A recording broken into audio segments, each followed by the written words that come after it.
The Roman Empire didn't just survive because of swords, sandals, and generals with impressive jawlines. No, it was also held together, often quietly, stubbornly, by rules. Oddly effective rules. Some whispered through mud-brick kitchens, others carved into weather-worn public notices no one wanted to read after lunch.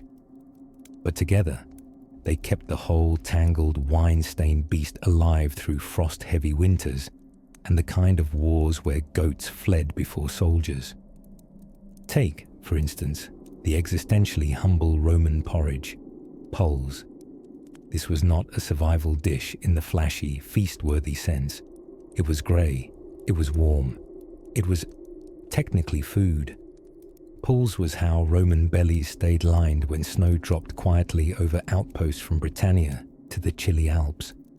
Made of spelt, a cousin of wheat so humble it whistles when no one's watching.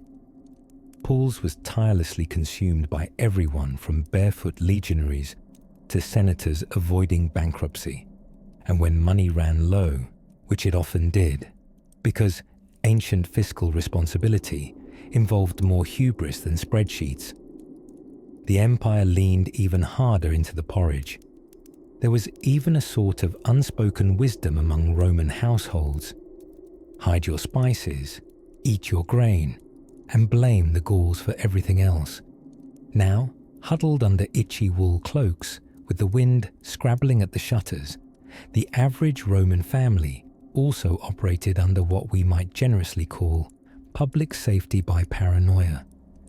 The empire had rules about how much grain you could store, not because they worried about hoarding, but because rats loved luxury villas just as much as retired generals did. And rats, as we know, were less than gentle house guests.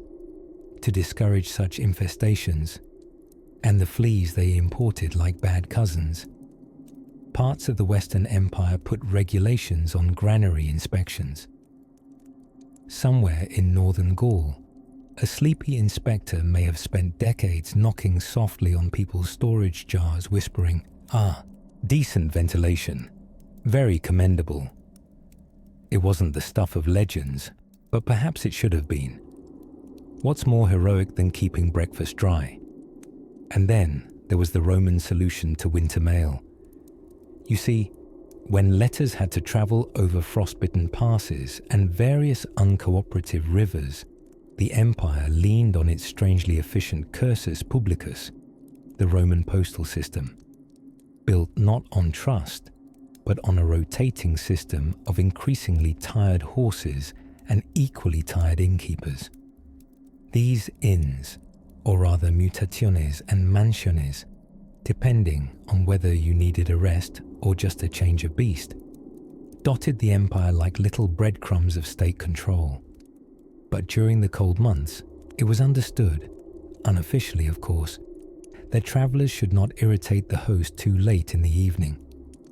While there were no clear imperial laws requiring hot soup, a stern Roman cook with burned eyebrows carried more influence in some towns than the night watch. Speaking of cold etiquette, the Vestal Virgins, Rome's priestesses of the eternal flame, were outright forbidden from getting married. Why? Well, because marriage is chaotic enough without also having to keep literal fire burning forever in a marble temple. And if that sacred flame went out, an empire-wide panic, naturally. Not legal collapse, no, but definitely an uptick in aggressive superstition and questionable goat sacrifices. Now picture a bleak December morning, frost covering the forum like sour icing. Somewhere, a groggy man prepares to file a complaint about frozen aqueduct water, while another delivers salted sausages to the governor's office using a sled stolen from a barbarian 3 winters ago. What keeps the gears turning in this icy labyrinth? Salt. Oh yes, salt wasn't just a seasoning, it was currency. In cold months, it dried meat, preserved vegetables, and possibly held fraying friendships together. Salt was stored in big ceramic jars next to the hearth, and the Law frowned heavily upon borrowing it without asking, a very Roman concept of community trust. Touch my brine and I'll call the magistrate. But here's the thing, nobody really talked about these rules unless something went egregiously, enormously wrong, like the time someone forgot to clean the communal baths before Saturnalia. A quiet law was passed, not broadcasted, just engraved in neat Latin behind the mosaic of Neptune, where only the truly bored would read it mid-soak. So, as snow fell gently on tiled roofs and sandals creaked over icy stones, the Roman Empire moved through winter not with battle cries, but with quiet policies, lintel-low rules that nudge people toward porridge, dry grain, and early nights at the bathhouse. If these stories help you drift off, please subscribe to the channel. It would mean the world to me. And before you fully fade into dreamland, I would love to know where you're listening from and what time it is there. Now, close your eyes and imagine the sound of distant sandals, pacing toward another peculiar solution. When the Roman winter crept in, wet, chill, and determined to make everyone miserable, it wasn't epic battles that kept the empire intact. No, what whispered resilience through the stone streets of Rome and the frost-nipped outposts of Britannia were turnips. Well, turnips, and a few other unexpectedly heroic vegetables. You see, Roman survival wasn't just grand speeches and gladius-swinging legions. It was clever logistics, odd laws, and the sometimes thrilling art of not starving. Which brings us, comfortably wrapped in our togas, to the humble annona, the Roman grain dole. Imagine a public food subscription service, about 2,000 years before smartphones made it annoying. Around 123 BCE, a savvy tribune named Gaius Gracchus decided that hungry Romans made for unstable politics. So he crafted a plan, subsidized grain for the masses, and not just grain for the elite or the gladiators. This was for the working citizens of Rome, many of whom lived in insulae, tall, rickety apartment blocks that swayed like uncertain dancers and often lacked kitchens. Cooking was adventurous in theory, but mostly just smoky and unhealthy. The grain dole became something like a survival backbone. Citizens could collect their monthly allotments, enough to make bread, or, depending on their culinary ambitions, something resembling porridge with ambition. Political careers were made or unmade with the distribution of wheat, and emperors who failed to manage it gracefully often ended up replaced, sometimes violently. It's hard to inspire loyalty when your people are cold, freezing, and eating boiled shoe leather. Now, the logistics of this were pure Roman over-engineering. And that's saying something for a people who once built a heated floor system just to impress dinner guests. The grain came from Egypt, mostly, where the Nile obligingly flooded and fed the farmland, like some punctual mythological butler. Ships full of grain were carefully tracked, protected, and even given priority docking in Roman harbours. One emperor, Claudius, who had a fondness for practicality and bad marriages, expanded the port at Ostia with giant concrete piers specifically to speed up grain imports. Picture it, stormy seas, Roman sailors in woolen cloaks cursing Poseidon's mood swings, all to keep that barley loaf on your breakfast plate. But the empire didn't rely only on ships and goodwill. There was also the matter of storing food through the long winter months when farming paused. And everyone remembered they lived in the pre-fridge era. The Romans, forever tinkerers with stone and arrogance, developed granular strategies to keep their grain from turning into a banquet for rats. They constructed horea, massive storage buildings, often raised off the ground and ventilated with a kind of passive-aggressive flair. Any rat who managed to infiltrate a horium had truly earned its dinner. Speaking of rodents, cats were unofficial Roman civil servants. They didn't wear badges or receive a pension, but they prowled granaries, temples, and alleyways with silent dedication. A bureaucratic polis of purring pest control. It's likely that many Roman merchants owed their businesses not to clever bookkeeping, but to whiskered companions who made sure spilled grain didn't become rat family reunion. Now, while the city of Rome had a grain-based safety net, the countryside leaned into what could only be described as edible stubbornness, a mix of legumes, pickled vegetables, smoked pork, and hardened bread that could survive an ambush. Some Roman soldiers even carried hard biscuits called bucellatum, which were equal parts food and bludgeoning weapon, ideal for both combat and lunch. Fermentation became a favorite ally. Cabbages were pickled.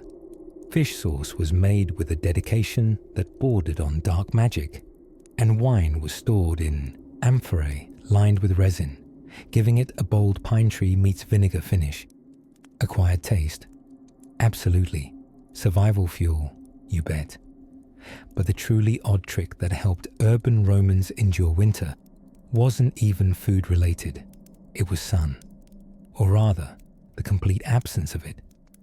Ancient Romans, it turns out, didn't work much during dark winter days.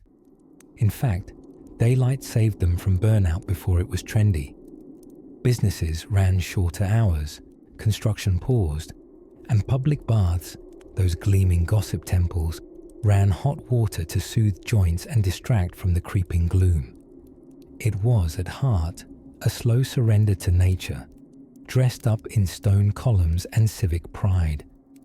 And so, while the armies marched and emperors plotted, regular Romans huddled with pickled vegetables, feline granary guards, and the occasional pine-tasting wine, surviving winter not with heroics, but with habits. Habits strange enough to be secret, and boring enough to be brilliant. Soon we'll drift from grain, supplies and granaries to the ancient world's peculiar obsession with unwashed wool socks, and why the fate of a Roman fortress may well have depended on the fragrance of a foot, or the lack thereof. It's hard to picture a freezing winter on the Palatine Hill, mostly because Instagram wasn't around to capture it. But despite what sandy tourist photos may suggest, Rome did have winters, cold, wet, moody ones at that. And while you might think togas weren't exactly built for blizzards, the Romans did have their own peculiar ways of weathering both snowflakes and societal collapse. Let's begin with urine. Yes, I realize that's not the softest landing for a sleep story, but stay with me. This is history's version of chamomile tea. You see, Romans, ever practical and seldom squeamish, used fermented human urine as a cleaning agent. They called it a source of ammonia. We might call it an aggressive skincare routine. Laundrymen, known as fullones, collected the good stuff from, would you believe it, public pee pots located strategically around the city. Everyone pitched in, quite literally. The launderers would mix the urine with water and stomp tunics clean with their bare feet in stone basins. It was warm work in winter, soaked in scent and yes, somehow approved by the emperor. In fact, Emperor Vespasian even taxed urine collection, leading to the timeless Roman witticism, pecunia non olet, money does not stink, spoken like a man who'd never done laundry in February. But enough about ancient detergent. Let's turn your half-sleeping ears towards something softer. Wool. The Romans, bless their civil engineering hearts, were just as serious about fabric as they were about aqueducts. Wool was the survival staple of cold weather fashion. Soldiers stationed at frostbitten frontiers were wrapped in heavy sagums, military cloaks, woven to feel like you were being permanently hugged by a sheep. Now, the Romans didn't just wear wool. No. They legislated it. There were actual sumptuary laws, rules about who could wear what and when. Roman senators could wear broad purple stripes, and emperors, well, only emperors could wear entirely purple togas, which, given the price of purple dye at the time, was like walking around in a cloak made entirely of caviar juice. Exotic, rare, and slightly suspicious. Let's not forget food, that most critical of winter pastimes. The Romans had a number of clever food preservation strategies. Smoking, salting, drying, methods you'd find in today's finest sandwich shops. They even stored snow in underground pits called nivariae, which acted as ancient refrigerators. Imagine sending your kids to shovel snow, not for sledding, but to pack your wine cellar. That's Roman parenting. And then there was garum. Oh yes, the fermented fish sauce that united the empire. This aromatic umami bomb was Rome's answer to ketchup, soy sauce, and perhaps mass punishment. Banishment by layering fish innards with salt and leaving them to sunbathe into splendorous decay. Garum was stored in amphorae and exported from Iberia to Arabia. If your neighbor was rich enough to heat their floors, but humble enough to ferment a mackerel in the pantry, that was a balanced Roman life. But perhaps the most oddly cozy of Rome's survival customs was the hypocaust. It was, in essence, an underfloor heating system, and frankly, it deserved its own fan club. Wealthy villas and bathhouses were built with raised floors, allowing hot air from furnaces to pass underneath. The effect? A toasty marble surface that warmed the soul and the souls. Imagine padding barefoot across radiant stone while sipping watered wine and listening to a philosopher wonder aloud whether time was real. Yet, only the wealthy could afford this type of domestic decadence. The poor, ever resourceful, relied on simpler solutions. Braziers filled with burning charcoal and layered cloaks warm enough to double as bedding. They huddled in insulae, Rome's earliest version of apartment buildings, where smoke-stained ceilings met dangerously teetering wooden beams. Winter in those dwellings was more cautionary tale than holiday postcard. And yet, life carried on. The bread was rationed, the wine was mulled, the cats possibly were communal. And as snow, when it rarely came, melted in the gutters of the Forum, everyday Romans continued the dance of survival, quiet, persistent, a little fragrant.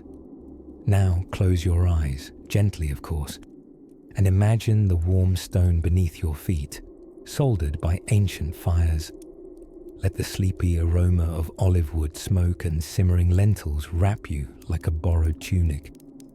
From here, we wander next into the minds and methods of the empire's unlikely architects of order.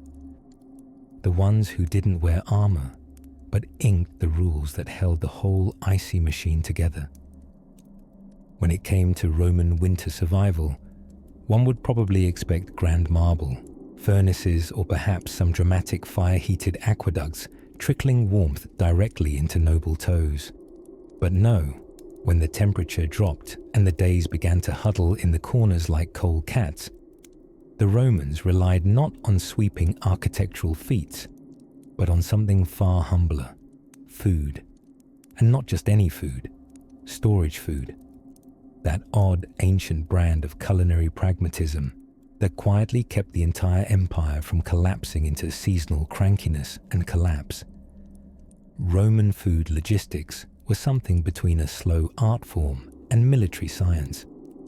They had no refrigerators, of course, unless you count storing things in snow pits on mountaintops, which they did occasionally, but only if you were very rich or very mad. So instead, they learned to dry, grind, salt, pickle, ferment, smoke, soak, bury, and otherwise abuse nature's goodness until it surrendered its perishability and could be stashed away until the Senate decided spring had returned. Take garum, for instance. This was a fermented fish sauce that sounds like a punishment, but was, in fact, the cornerstone of Roman cuisine, made by layering fish guts with salt and then leaving them to fester lovingly in the sun for weeks or even months. Garum was a protein-packed flavor bomb. It's fair to say that without garum, the empire might have withered. Soldiers ate it. Senators bathed their oysters in it. Farmers spooned it into grain stews. If you lived under the Roman boot or sandal, odds are you were intimately familiar with the taste and bouquet of aged anchovy slurry. But garum wasn't just a condiment, it was a strategy. It kept people fed and cheered during long winters when fresh food was a fond memory, and snowfall made tavern trips an ordeal. It could be transported in sealed amphorae across the empire. It was rich in umami before the word umami ever had a passport. Then there was pools, the Roman porridge, deceptively dull and endlessly reliable, made from emmer wheat, water, and a touch of salt. Pools was the Roman answer to everything from hunger to heartbreak. It could stretch across days, made in bulk, and thickened into paste or watered down into a soup. Add a splash of garum, a rogue fig, or a pinch of wild herbs and voila. Rustic haute cuisine. The army marched on it, or at least trudged, and in the chill of a Roman January, a steaming bowl of pulse was a quiet miracle. Storage required ingenuity, and here's where things hint at genius. Romans were exceptional at building granaries, not just dusty bunkers for barley, but carefully ventilated, raised floor structures that discouraged rats, moisture, and spontaneous rebellions by weevils. In colder outposts, like Britannia, where the weather was beloved by neither man nor legion, granaries were especially fortified, and grain quotas tightly managed. A Roman quartermaster in Camulodunum might be the least glamorous bureaucrat in the world, but by Jupiter's loincloth, they were the difference between feasting and famine. And let's not forget the wine, always the wine. Even in the depths of winter, a good Roman would reach for that clay amphora and sip with the determination of a philosopher in crisis. Except, Roman wine was often dreadful, especially by our standards. It was sour, mixed with resin, diluted with seawater, or spiced to oblivion. But it was alcoholic and warm, and when consumed responsibly or otherwise in stone taverns beside smoking hearths, it knit the social fabric together like a vintage cousin of hot chocolate. It didn't just ward off the cold, it invited conviviality, which, as it turns out, is a survival tactic of its own. So the humble Roman winter pantry was more than a stash of food. It was a net, finely woven to catch households, legions, and cities alike before they slid into the cold abyss. The survival rule was subtle yet powerful. Stock, store, ferment, fortify. Think ahead, eat together, sip something pungent, and above all, trust the granary. As the snow dusts olive branches and the hearth crackles its sleepy tune, we see that survival wasn't always about heroics.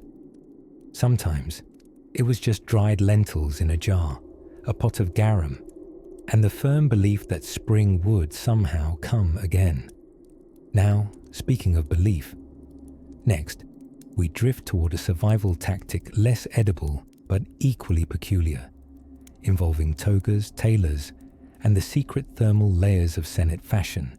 If you ever found yourself in ancient Rome, say, after a rather unfortunate brush with a time-traveling bathtub, and you were hoping to survive more than one winter without becoming a historical cautionary tale, there was one unspoken, frostbitten rule you'd need to follow. Keep your toes, your terracotta, and your taberna warm. And for heaven's sake, don't trust the plumbing. Roman winters weren't exactly Arctic, but they came armed with a soggy kind of chill that crept through stone walls like a gossip chasing fresh scandal. You might think the Eternal City had eternal sunshine, but even emperors tucked in early under woolen blankets when the Roman calendar turned to the month of Februarius, a month so dreary they eventually made it the shortest one just to get it over with. Now, contrary to popular belief, the ancient Romans did not live in marble palaces with underfloor heating and lemon-scented villa boys feeding them grapes all year round. Most citizens lived in insulae, multi-storied apartment blocks made of wood, brick, and vague optimism. These creaked and groaned under the weight of winter winds, and heating them was trickier than convincing a senator to retire quietly. Enter the hypocaust. The Roman underfloor heating system, an invention so clever it nearly caught fire from sheer brilliance. Developed by engineers who clearly didn't want to freeze during their morning bath, the hypocaust was a space beneath tiled floors where hot air could flow. Assuming you had money, status, and a dedicated team of enslaved stokers to keep the fires going. For everyone else, warmth came from thicker tunics, a good family cuddle, or, more commonly, setting something semi-flammable on fire within reach. Especially during military campaigns, warmth was less of a luxury and more of a survival directive. The legions marched with discipline, sandals, and an alarming acceptance of weather-related complaints. Their cloaks, called sagum, were thick woolen rectangles that doubled as coats, blankets, and, in a tight spot, emergency picnic cloths. Roman generals understood that cold soldiers fought worse and complained far more. So standard winter survival protocol included trench digging for wind blocking, grouping tents together for warmth, and, when fortune smiled, a communal brazier in the tent's center. Of course, they had to choose between shivering or inhaling enough smoke to achieve early retirement from the battlefield. Decisions. Back in the cities, during the darker months, hot food was the silent savior. The Roman kitchen, or culina, relied on the hearth, not just for preparing bean stew and boiled dormice, but for keeping the house's central room moderately tolerable. Bread, always bread, was baked more often in winter, partly to warm the home, and partly because stale bread gets even staler when it's cold enough to scold you with each bite. Curiously, elite homes often featured double walls in colder provinces, like the Romanized parts of Britain, where the weather was a full-time antagonist. These walls trapped heat between them, creating a primitive version of insulation. Some genius even experimented with stuffing hollow walls with animal hair as an early Roman attempt at thermal efficiency. Probably also an early Roman attempt at creating new ways for houses to smell strange. Social survival, too, required heat. The bathhouses, Rome's steamy social resorts, became sacred winter haunts, not merely for hygiene, which was suspiciously optional some weeks, but for the spiritual act of thawing one's limbs next to sweaty strangers while discussing politics, bread prices, and which deity seemed most likely to forgive last Saturday's decisions. And, oh, the cloaks. Romans had a particular fondness for cloaks in winter, despite their legendary sense of fashion. A proper pennula, a heavy hooded wrap, was both a fashion statement and a subtle cry for warmth.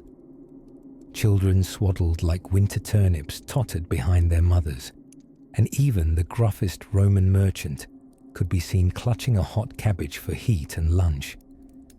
As snow dusted mountain passes and cold winds rustled laurel crowns, Romans huddled close to fire and custom. They layered themselves in wool and waited for better weather the way we all do, with quiet complaints, too much bread, and faint but determined hope. And they did survive.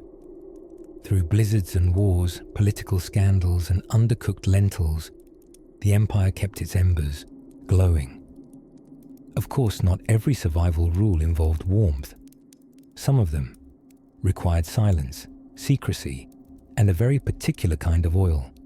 By the time December crept into the Roman calendar, slippery and smudged with mud, every sensible citizen of the empire was already in survival mode. Not survival in the dramatic, wolf howling in the distance sense, mind you. No, this was Roman-style survival. Practical, bureaucratic, and enforced by laws that were equal parts genius and bewilderingly specific. Take, for example, the curious Roman winter rule of annona. On its face, annona was a pretty humble term, Latin for yearly produce, but in practice, it was the beating heart of how Rome made sure people didn't freeze while clutching an empty wine jug. It was a state-controlled grain distribution system so detailed, it made modern spreadsheets look like crayon scribbles. Under annona, the state priced, transported, stored, and handed out grain like an overachieving parent, secretly planning their child's entire future, including their toga sizes. This wasn't charity. It was infrastructure pretending to be kindness. At the peak of imperial cleverness, huge granaries, called horia, stretched like stone giants across the cityscape. These were no dusty sheds either. They had vaulted ceilings, ventilation systems, and sometimes clever rodent-proofing floors, because even Roman engineers knew that mice never respected emperors.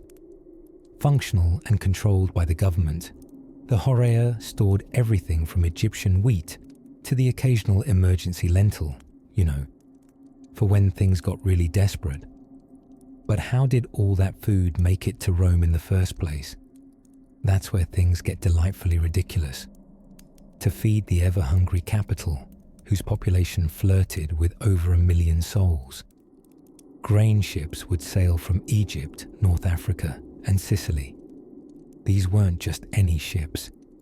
These were massive, lumbering Roman freighters, many state-owned, some privately operated under subsidy, and who sailed these ships during stormy winter seas, when Neptune himself seemed to be flinging waves like olive pits. Brave, underpaid sailors who probably regretted every life choice by mid-January. The grain fleet followed strict seasonal rhythms. Sailing during the worst winter months was considered so perilous that the government actually banned open sea travel between early November and early March. This, of course, didn't stop everyone. There's always that one merchant who thinks, I can beat the storm twice before finding himself praying to 15 gods at once. Rome's solution to the shipping off-season was ingenious. Build up massive stockpiles before the freeze, which meant that in warmer months, the port of Ostia, a sprawling hive of docks and warehouses, turned into a frenzied scene of crates, shouting and semi-heroic logistics. Think of it as ancient Amazon fulfillment, but with more sandals and fewer labor violations, depending on whom you asked. Of course, once all this grain landed in Rome, it didn't simply vanish into thin air. It vanished into people's mouths via the most important Roman concept you've maybe never heard of, frumentatio. This was the bread dole, publicly distributed grain given to citizens of Rome, often for free or at a subsidized price, designed to prevent riots, keep bellies filled, and ensure that no one blamed the emperor if winter got too bitey. Imagine thousands of Romans lining up, not for the latest toga fashion drop, but for their monthly grain ration. You could qualify for it if you were a citizen living in Rome and had your name on the right registry. If you were lucky, you might get around 5 modi of wheat each month. That's roughly enough to make a loaf of bread big enough to make a grown man cry with joy in February. And because Rome appreciated a good parade of regulation, organized distribution centers known as porticus, roofed colonnades, were built right into the city. People queued under shelter, boxes were ticked by officials in important-looking sandals, and the great bread machine of the empire ground ever forward. But food alone doesn't warm one's toes on a marble floor. Enter one of Rome's more quietly brilliant survival hacks: centralized heating. Not for homes, unless you were rich and had a few bath slaves to spare, but for public spaces. Baths, naturally, were the warmest corners of winter life. The thermi weren't just for washing, they were heated social villages, powered by glowing furnaces that crackled beneath raised floors. Thank you, Hippocrates. Roman baths offered saunas, steam rooms, and warm water whispers that defied the chill of any cruel January dawn. You didn't just warm your skin. In those marbled halls of gossip and steam, you warmed your soul. Maybe someone owed you a favor. Maybe someone offered a secret shortcut to the grain line. Maybe you just sat, let your bones thaw in the caldarium, and remembered that Rome hadn't fallen yet, thanks largely to its obsessive rules and a lot of Egyptian wheat. So when the wind howled outside and the Tiber wore its winter coat of fog, the city carried on, half asleep in the bathhouse, half awake in the granary queue, but entirely alive. And just as Rome had a rhythm for winter food and warmth, it had rules for how to keep your neighbors properly alive and duly registered, even if they'd inconveniently passed away at the least optimal time of year. While the legions thundered across the frontiers and the Senate squabbled like toga-clad chess players, one of the empire's quiet survival secrets was fermenting, quite literally.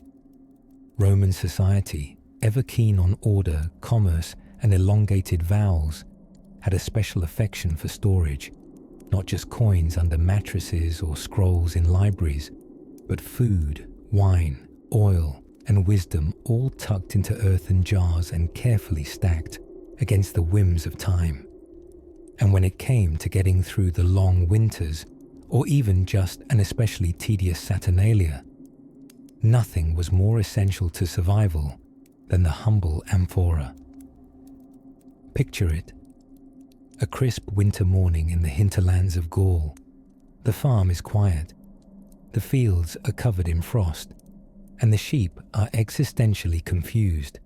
And yet, down below in the cellar, nestled among cobwebs and the occasional dozing cat, stand rows and rows of amphorae, clay containers of such peculiar elegance you'd think they were sculpted by obsessive minimalist potters with a thing for chubby necks and pointy bottoms. These amphorae weren't optional knickknacks. They were storage vessels perfected through generations of trial, error, and baffled Etruscans. With pointy bottoms to wedge tightly on ships or in sand, and wax-sealed tops to keep air and pestilence out, these jars were the ancient Roman equivalent of vacuum-sealed Tupperware, but less stackable and far more likely to be excavated 2 millennia later with a fig still weirdly intact inside. The true genius, however, was what went into these jars. Olive oil, packed with calories, and the dubious promise of curing minor scrapes. Garum, that fermented fish sauce that Romans poured onto. Well, everything, from roast dormice to questionable poetry. And of course, wine, sometimes flavored with herbs, sometimes watered down, and occasionally thickened with resin and regret. Now, while the elite in their marble homes were laying out banquets like edible chessboards, every villa, outpost, and soggy military tent depended utterly on preserved foodstuffs to survive the lean months. Grain silos, pickling jars, dried legumes, and barrels of salted pork were not just culinary footnotes. They were infrastructure, logistics, a delicious kind of bureaucracy. Survival wasn't about strength or swordplay. It was about dried lentils. Take, for example, Apicius, that flamboyant Roman gourmand, who may or may not have actually existed, and whose recipe book is still studied by brave culinary historians today.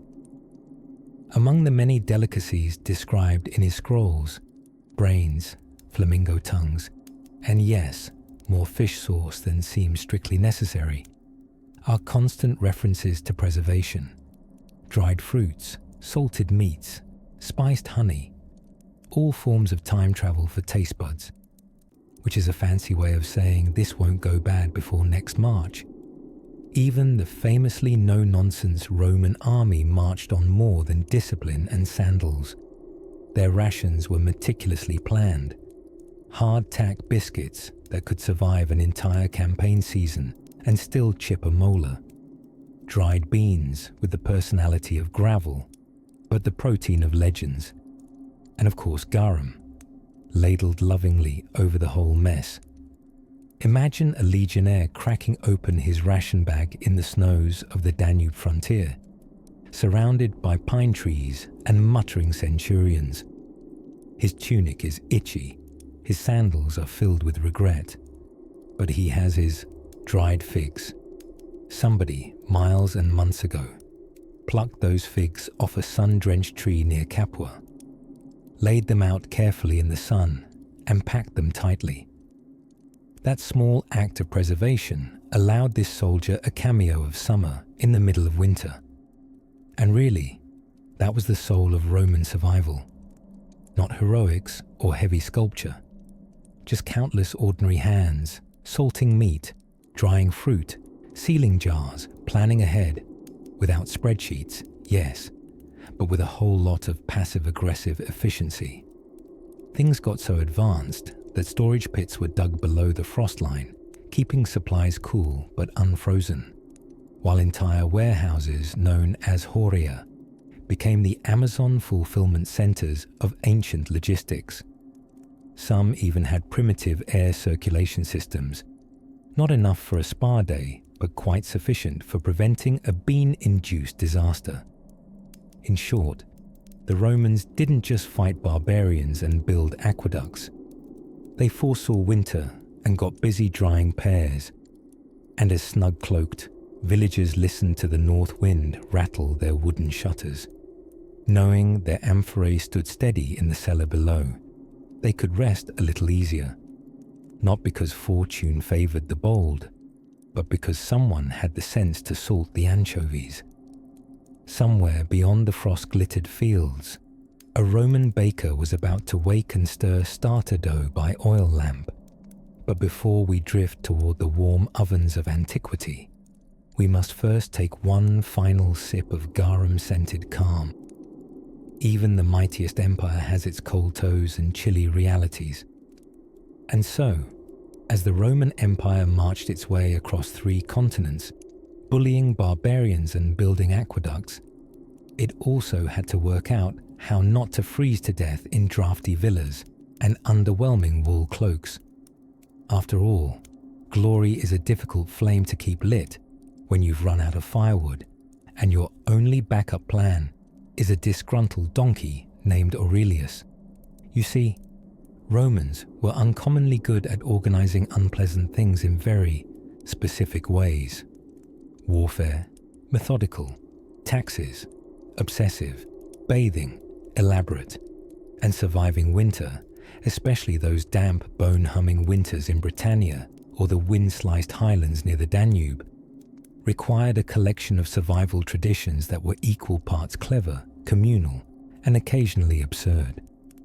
For starters, let us consider the humble hippocaust. Imagine, if you like, a Roman villa standing solid against a slate-grey sky. Now imagine that villa sitting atop a series of little stone columns, like the world's least committed stilt house. Beneath it, a crawl space full of smoke and manageable fire hazards. That, dear dreamer was the hypocaust, an underfloor central heating system, born centuries before thermostats and annoying landlord WhatsApp groups. A slave, often reluctantly and very much unpaid, would feed the fire located in the prefurnium, sending hot air and smoke under the floor and through flues built into the walls, until, magically, or more accurately, due to the laws of physics, the heat would rise, warming the bathhouse or villa above. The wealthy elite, wrapped in layered tunics and self-assurance, sipped lukewarm wine while their floors radiated comfort and their ceilings gently smoked like bacon. The smell was reportedly tolerable, but for the average Roman, those without hypocausts, columns, or personal bath slaves, the solution was far more rustic. Layers were key. Perhaps even more astonishing than the engineering marvels was the thick and itchy layering of wool garments. Tunics upon tunics, shawls upon cloaks upon sudden existential despair. The key to warmth was not dignity, and the average Roman plebeian could resemble a mobile laundry pile during a Taurus mountain cold snap. Food played a quiet role in their seasonal survival script as well, less dramatic than the hypocaust, but more immediately comforting. During winter, Roman diet subtly shifted. Olive oil thickened with the cold. Bread grew denser, and porridge became a nightly affair.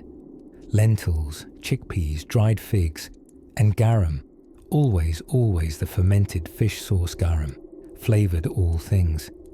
It was said, only half in jest, that you could revive a dying man with a warm bowl of pulse and a whiff of garum, or perhaps knock him out again. That part was unclear.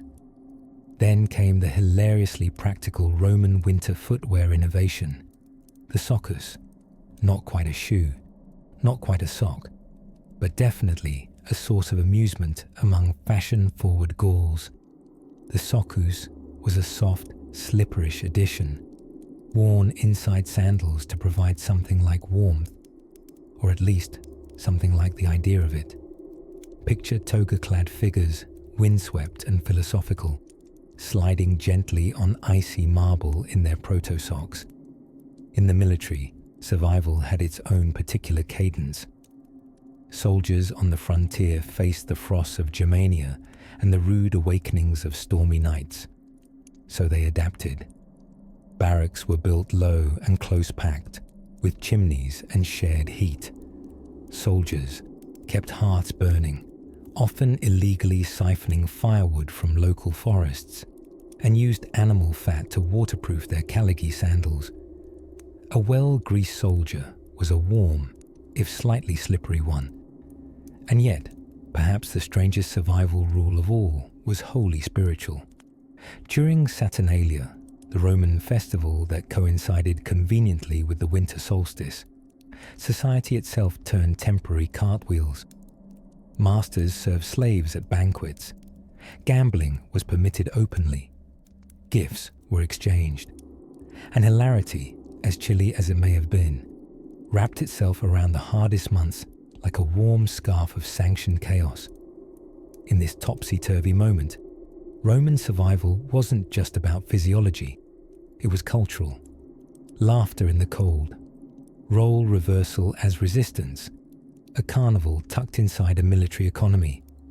What better way to endure a harsh winter than pretending for a moment that none of it was real and everyone was briefly equal?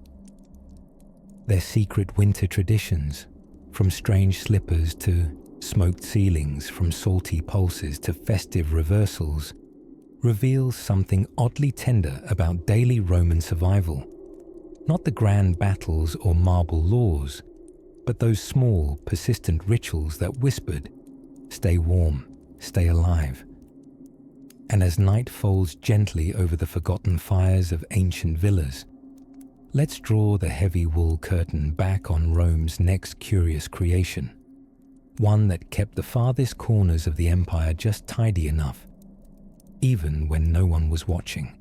By the time snow dusted the 7 hills of Rome, if the temperamental Mediterranean weather ever cooperated long enough for a flurry, the Romans had already begun their seasonal transformation, one that involved fewer togas on public display and more staff work behind the scenes.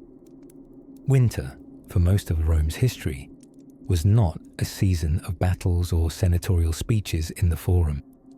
It was a time of quiet preservation, of food, of warmth, and perhaps most Roman of all, of status. Now, before you picture shivering, centurions tiptoeing through the Aventine with fur-lined boots and complaints about the draft, it's worth remembering that Rome knew how to prepare. They had rules, quite a few in fact. Some were so subtle, so woven into everyday life, that they looked less like regulations and more like traditions. But as we'll see, traditions in Rome were often just ancient laws kept warm in a cloak of nostalgia. Take, for example, the curious case of the civic grain dole, or the annona. It wasn't, as one might imagine, an occasional favor from the emperors to make themselves popular. No, the dole was a calculated survival mechanism, a stabilization policy wrapped in a basket of wheat. Over 400,000 Romans, mostly male citizens, received regular free or subsidized grain from state distribution centers. Not out of generosity, mind you. That would have been far too un-Roman. No, it was a kind of pact. You anger not, we feed thee. Sacks of wheat arrived from Egypt and North Africa, in great bobbing vessels that knew the rhythm of the Tiber better than a gondolier knows Venice. But when winter swelled the seas and threatened every ship with a Poseidon-themed disaster, the imports dwindled. Rome, therefore, had a rule: store enough grain for several months in advance. This wasn't a suggestion. It was enforced with wartime urgency, and woe betide the official who failed. Winter wasn't just cold, it could be riotous. Then there was the laundry system. Yes, the humble Polonica, the Roman laundromat. You might ask, what could possibly be essential about wash tubs in a survival strategy? Well, the Romans washed garments with fermented urine, which was collected in jars helpfully placed around the city. Fullers would stomp the fabrics clean in a pungent bath of ammonia and optimism. But here's the secret. During winter, the smell was under control, and the laundering trade, taxed and regulated by the state, helped keep the economy humming when many industries slowed with the colder months. Also, consider the way Rome regulated light itself.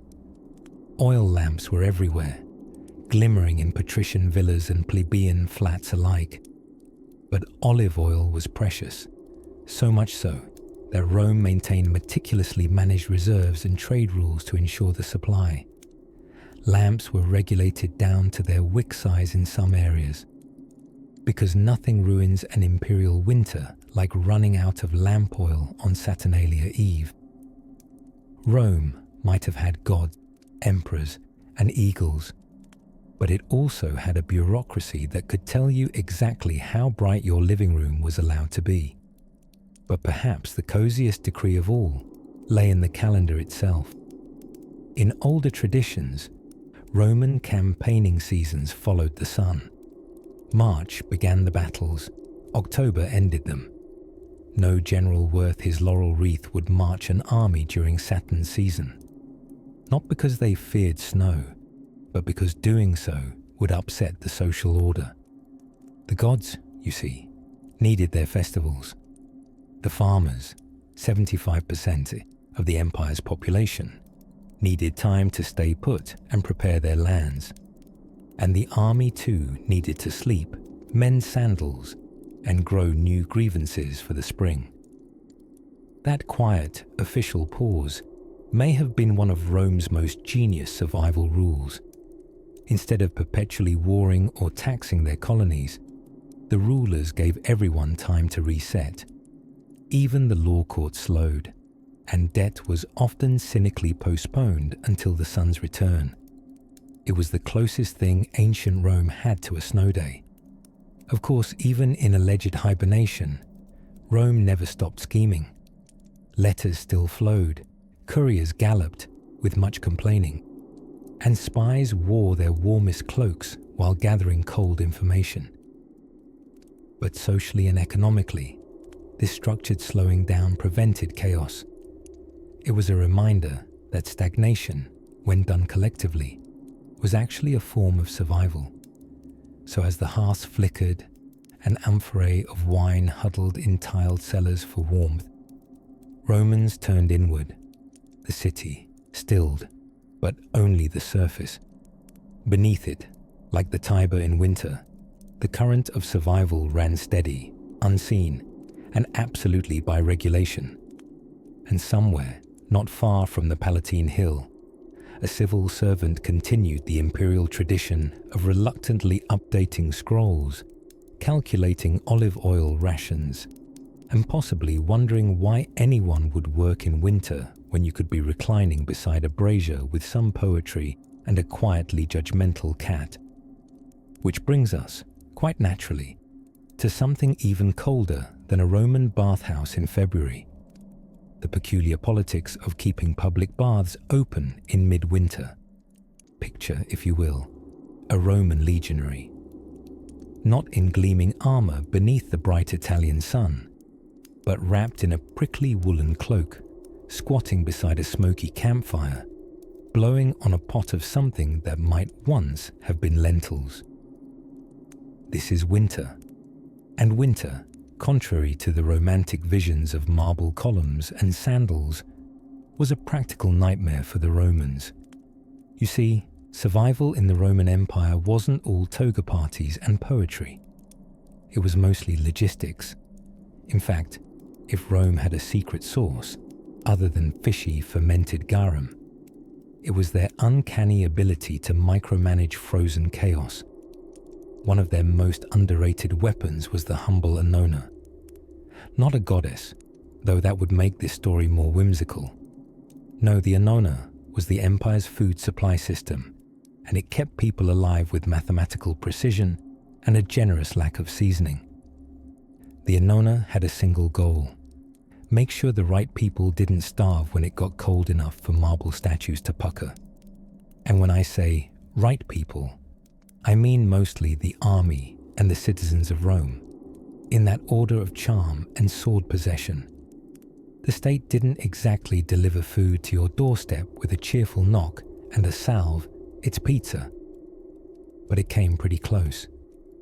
Rome had massive grain imports, mostly from regions that remain warm, while others are scratching frost off their sandals, Egypt particularly, with its ever-generous Nile.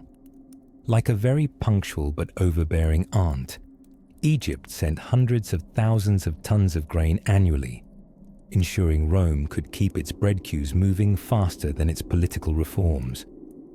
What's less well known is just how pedantic they got with storage, because nothing says world domination like a well-insulated warehouse. Enter the Horea. These were massive granaries, engineered with surprising flair. The floors were raised on stone pillars to prevent dampness and rodents too lazy to climb, and walls were made with an eye for airflow, like some kind of ancient HVAC dream.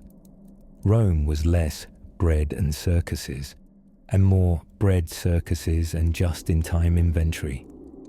These warehouses were the unsung bunkers of survival. Stored grain could be parceled out in tough years, redistributed among provinces when a harvest failed, or, more commonly, handed out to citizens as part of the grain dole, which was exactly as exciting as it sounds. Each eligible Roman male received his monthly ration and promptly returned home to face another month of family life and medicinal wine. Now, lest you think the Romans were all order and inventory, remember, we're talking about a civilization whose emergency winter plan also included hot wine, goose fat insulation, and sleeping under dogs. Yes, The not-so-gladiatorial winter techniques of survival included layering animal hides, communal body heat, and sometimes just deciding not to go outside until the spring thaw convinced your nose it was safe again. In colder frontier regions, say along the lonely walls of Britannia, soldiers improvised with ingenuity born of hypothermia and a desperate yearning for the Mediterranean. Barracks were built with subterranean heating channels, called hypocores. Originally intended for fancy baths and elite villas, the hypocore system was adapted to more practical uses. That is, keeping soldiers from turning into frozen statues before they could actually fight anyone. Imagine rows of rooms warmed from below by labouring fires and sweating slaves tending furnaces. Sure, it wasn't efficient, and yes, people occasionally choked on the smoke, ventilation not being a consistent strength, but it beat the alternative, which was frostbite and complaining. Speaking of complaining, the Romans wrote about the cold quite often. The poet Martial, between insults and innuendo, bemoaned the chill of winter mornings, especially when his toga was too thin. Seneca, the Stoic philosopher, insisted that discomfort was an illusion, which no doubt comforted him only slightly when his bathwater froze before he was done explaining why he didn't mind. But perhaps the quietest, oddest rule of Roman winter survival was this: do less. Seriously. Military campaigns largely paused for the winter. Politics slowed. Even roads, those proud Roman arteries, became slush-filled slip and slide traps, hardly ideal for conquering, or even commuting. So Rome, that mighty machine of marble, simply slowed down. There was no shame in it. The empire became a little cozier, a little quieter. Fires were lit, scarves were fashioned, then blamed on the Gauls, and for at least a few months, all roads led not to Rome, but to staying exactly where you were, with a warm cloak and a bowl of stewed cabbage. Now, as snow drapes the outer provinces and the last embers settle in the barracks grates, let us gently stir the coals of another lesser-known Roman habit, one that, like fire, took hold quietly and refused to let go. Not all winter survival strategies involve cloaks and campfires. Some, intriguingly enough, involve fermented fish guts and dining schedules strict enough to make a Spartan sweat. While the Roman Empire was flexing aqueducts and philosophy on one hand, on the other, it was clinging to life through blizzards, barbarian raids, and improperly insulated sandals, largely thanks to a few rules that were delightfully odd, quietly efficient, and at times deeply smelly. Allow me to introduce garum, not just a sauce, but a spiritual experience. A pungent, protein-packed, fermented fish concoction that was so essential to Roman nutrition and morale. It might be blamed for keeping half of Rome's legions marching, and the other half politely avoiding eye contact at dinner. Garum was made outside city walls, for reasons that will become immediately obvious if you've ever stood downwind of a sardine processing plant in mid-July. Fish intestines, blood, and bits of meat were layered with salt, then left to mature in ceramic jugs under the sun. This was not a quick process. It was more of a slow, olfactory assault. The result, however, was liquid gold, rich in amino acids, tangy with umami, and mysteriously capable of making barley gruel feel like a Caesar-worthy entree. Garum wasn't simply culinary, it was medicinal. Roman physicians prescribed it for diarrhea, dog bites, and despair. Sometimes all three at once. Pliny the Elder, never one to mince words, insisted it could treat ulcers and everything short of existential dread. In short, it became essential to soldiering through both frostbite and social dinners, especially when the main course was a questionable cabbage stew. Alongside their pungent pantry staples, Romans followed another oddly brilliant winter strategy: eating early and in rhythm with the sun. Most Romans, even wealthy ones, dined in the early afternoon, often before the shadows stretched too long. The logic flowed less from etiquette and more from thermodynamics.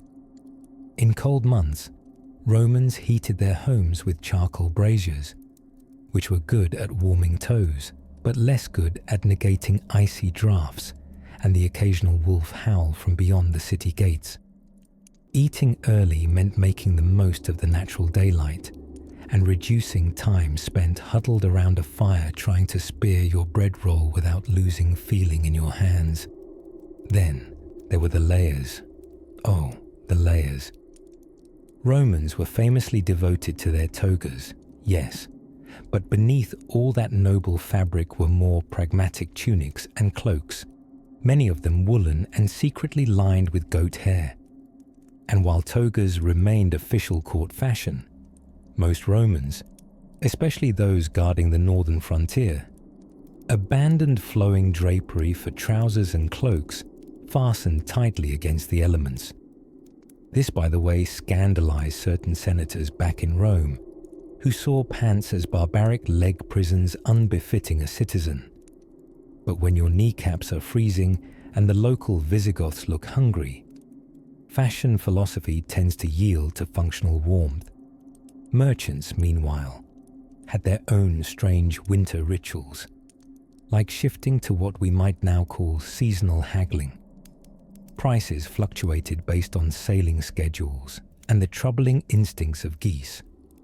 Since grain shipments stalled during stormy seas, local markets often resorted to clever preservation and hoarding techniques.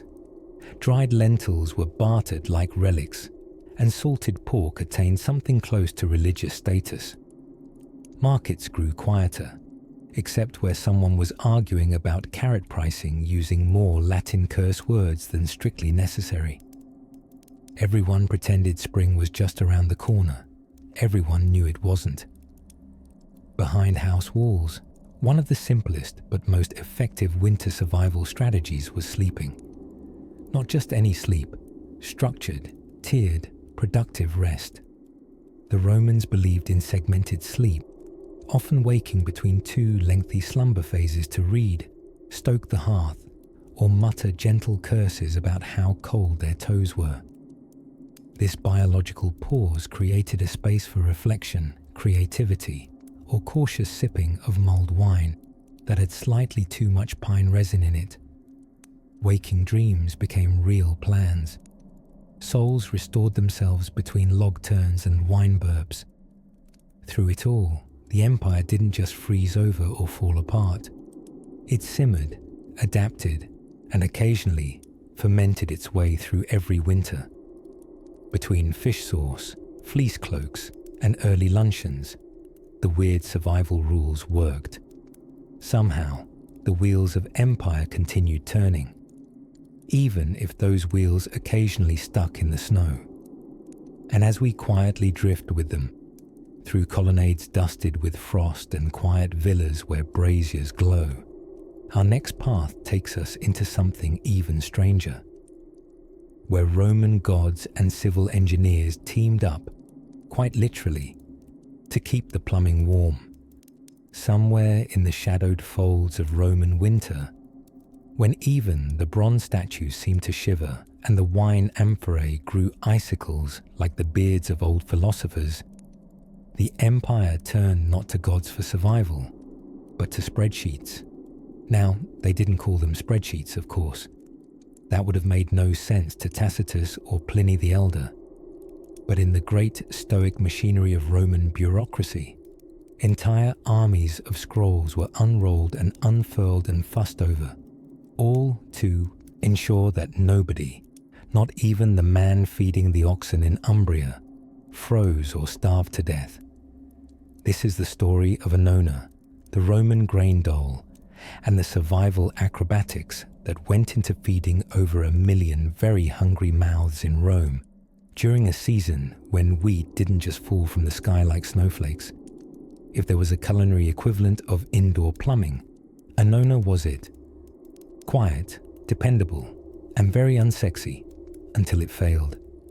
Picture Rome, 1st century CE, deep winter. The Tiber is sluggish. The clay roads are more mud than road. And yet, every Roman citizen with a valid tessera frumentaria, a little bronze token shaped like a dog tag's dignified great-uncle, lined up to receive grain, thanks to the careful, granular calculations of grain commissioners who spent more time thinking about wheat than bakers did. By now, the state had taken food distribution into its own trembling hands. It started as a desperate patch job when the city's population ballooned like an overcooked lentil, and grain entrepreneurs, who were frankly kind of mean about it, started price gouging like gladiators pricing tickets for front row seats. Enter the Cura Annanae. This was part administrator, part logistics wizard, part weatherman, and wholly underappreciated. Their job was to make sure grain arrived safely from Egypt or North Africa, where the Nile Valley and Maghreb were so fertile they practically sneezed barley. These Cura Annanae oversaw fleets, ship captains, unloading schedules, and even the storage in public granaries called Horea. And this is where it gets oddly cozy. Picture the Horea Galbae, named after a man who was at one point both property manager and emperor, a real LinkedIn profile. These warehouse complexes weren't just dusty barns. They were architectural marvels, specially constructed to stay dry, cool, and mouse-resistant, which is saying a lot in a city where mice had a stronger union than potters. Built with pozzolanic concrete, lined with sloped floors for drainage, and routinely swept by staff with the precision of a mother-in-law preparing for guests. The Horea preserved Rome's lifeblood. Grain, olive oil, and garum. Yes, garum. That gloriously pungent fermented fish sauce that lubricated Roman cuisine and friendships. Stored in amphorae sealed tightly, they sat in silent rows, waiting to be redeemed by the people clutching their ration tokens. In winter, a ladleful of garum on stale bread was the Roman equivalent of hot soup. It warmed both body and social graces, though it did little for indoor air quality. But nothing from Annona's wide, bureaucratic embrace would have worked without the carefully codified rule that Roman citizens, not slaves, not foreigners, were entitled to this grain. It was, oddly, one of the Republic and later Empire's great trust falls. Feed the citizens, keep them happy, and they'll grumble gently instead of revolting with pitchforks or whatever pointy instruments they had lying around. In fact, Roman winter survival didn't just rely on these rules. It relied on people believing in the rules. Like Quintus, an average man of average height and average ambition who worked the port at Ostia. His job was to inspect the burlap sacks as they arrived from Egypt's harvest, still smelling faintly of Nile reeds and pharaoh politics. On particularly cold days, he'd warm his hands not by fire, but by pretending the grain sacks were noble dogs worthy of a firm pat, before nudging them into carts bound for the Horea. Was it glamorous? Not remotely. But did it work? Oh yes. The infrastructure hummed along with stoic precision. Winter came, and Rome didn't starve. Not because of divine favor or frescoed luck, but because someone remembered to check the storage logs and scheduled the right barges downriver. Much like the geese that once saved Rome by honking at stealthy invaders, sometimes the smallest alarms, the paper pushers, the record keepers, the oat-counting obsessives, saved the day in ways that swords and Senate speeches never could. And so, as we drift gently toward our next silent pillar of Roman winter wisdom, Let us take a moment to nod in gratitude to the warehouse guards, inspection clerks, and snack distribution theorists of the Roman world, whose greatest battle was fought not on a battlefield, but somewhere between a sales schedule and a stale biscuit. As the Roman world expanded, its cities grew ever louder, filled with market cries, fluttering tunics, clattering chariots, scandalous grapevine gossip, and the occasional escaped goat. Yet in the quieter corners of the empire, distant villages, mountain outposts, and wind-whistling border forts, survival required less drama and more definitively dull ingenuity. Take, for instance, the ancient Roman way of storing food in winter. You might imagine fancy amphorae lined up like designer handbags in a patrician's kitchen. And yes, there were those. But out where roads turned to mud and the usual supply of fresh garum, that beloved fermented fish sauce, slowed to a tragic trickle, Romans didn't just rely on imported luxuries. They turned to pits. Yes, literal holes in the ground. These storage pits, called silos by the practical Latin-speaking masses, well before the word conjured images of missile storage, were used to store grain after the harvest. The trick was to dig deep enough to reach the cooler, stable temperatures beneath the Earth's sunburned surface. Grain was poured in, sometimes sealed with clay or dung paste, an appetizing garnish of pragmatism, and kept dry with layers of straw. It wasn't glamorous, but it worked. Rats disliked the chill. Humidity was managed naturally, and Roman farmers could rest a little easier knowing starvation had been delayed, if not altogether cancelled. Even better, these grain silos were often hidden or disguised, critical in war-torn regions where barbarians or rival legions might come a-pillaging. You might march into a village expecting to loot some lovely cereals, only to find suspiciously smooth fields and peasants smiling that secret, "Nothing to steal here but our dignity" smile.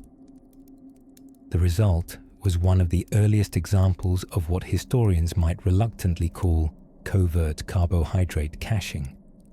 Of course, Romans also developed some peculiarly effective winter survival strategies beyond the art of cereal concealment. For example, brick, glorious, red, toasty brick. You see, while many ancient civilizations built with mud, wood, or whatever happened to float by that day, Romans invested heavily in bricks, particularly in the chillier western provinces. Not just because they stacked nicely or gave a home that ever-divine rectangular symmetry, but because bricks retained heat like a moody house cat determined not to be cold. A cunningly designed Roman home, even one nestled in misty Britannia or chilling Germania, could be warmed from below by a hypocaust system. Essentially, it was a kind of underfloor heating powered by wood fires and slave labor. Warm air would glide under the floors and up through hollow tiles in the walls, creating mini Roman saunas within household walls. This meant well-off residents could pad around barefoot while snow drifted past the triclinium windows. Imagine discussing Cicero's latest oration while gently roasting your toes. Very deluxe. And let's not forget, warm feet are crucial to enduring any empire, no matter how vast or imperiled. Speaking of toes, the Romans, being as pragmatic as they were impractically fond of sandals, had winterized versions of their open footwear. Closed boots, known as calci, were lined with wool or fur and laced up tight, especially for soldiers braving frosted frontiers. Socks, or udons, made of stitched cloth or felt made appearances too, proving that cold toes are a universal human complaint, no matter the century. But perhaps their most overlooked secret weapon against winter and war was one of the humbler ones: clubs. Not the kind used for bashing. nor the modern sort that centers around dancing and regrettable wine choices. No, these were social clubs, collegia, humble gathered societies of bakers, smiths, merchants, even funeral goers. These collegia weren't just ways to network over olives. They helped members care for each other during tough times, pooling resources when grain ran short, rebuilding burned homes, and ensuring someone would at least say a few nice things at your funeral, even if you weren't particularly likable. In their own quiet way, these collegia were social survival systems, warmth through community instead of firewood. And while emperors waged wars and philosophers debated whether virtue could be measured in amphorae, it may well have been these neighborly, bureaucratically inclined potlucks that kept Roman civilization on its feet longer than common sense would have predicted. So while Rome burned brightly in marble and myth, its real resilience often came from the ground, from buried grain, thermal bricks, wrapped toes, and kindly clubs keeping society stitched together behind the scenes, layered like a good tunic, and with that lingering thought of Roman toes warming by brick-fueled underfloor fires underneath a sky of winter fog, we can now wander gently into another forgotten but survival-savvy corner of the empire, where even laws, oddly enough, sometimes smelled like onions. While Roman roads may get all the thunderous applause, the sandal-ready highways of cobbled genius stretching from Londinium to the sandy toenails of Egypt, let us dim the lantern a bit and shuffle our togaed focus to something far less glamorous and far more essential, the Roman granary. I know. Grain storage doesn't exactly scream, sweep you off your feet romance, but in a world where winter wasn't just a season, but a survival exam set by the gods, the humble horium, the Roman warehouse, stood like an unsung bodyguard, shielding bellies from the howling jaws of famine. The grain might have been boring, but it was bread, quite literally. You see, the Roman Empire ran, not on ambition or armies, but on carbs. Bread was so central to Roman life it nearly deserved a spot in the Senate. A city like Rome, swelling with 1 million impatient citizens, didn't just eat food, it consumed it like a hungry beast. And should the food fail to appear on cue, well, the mood turned less noble toga party, more pitchfork-led democracy in action, which is where Roman engineering quietly swooped in to save the day again. Their granaries were masterpieces of strategic boredom. The walls were thick, but ventilated. The floors were elevated on stone piers to prevent moisture from creeping up, like an ambitious centurion. There were airflows, drainage systems, and even little mouse-proofing tricks. Because even in the Empire of Marble, vermin had ambition. These granaries weren't just built either.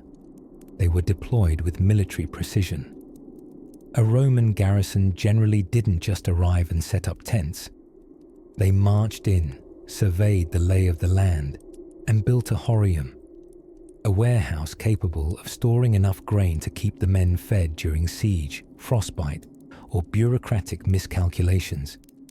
It wasn't sexy, but it was smart.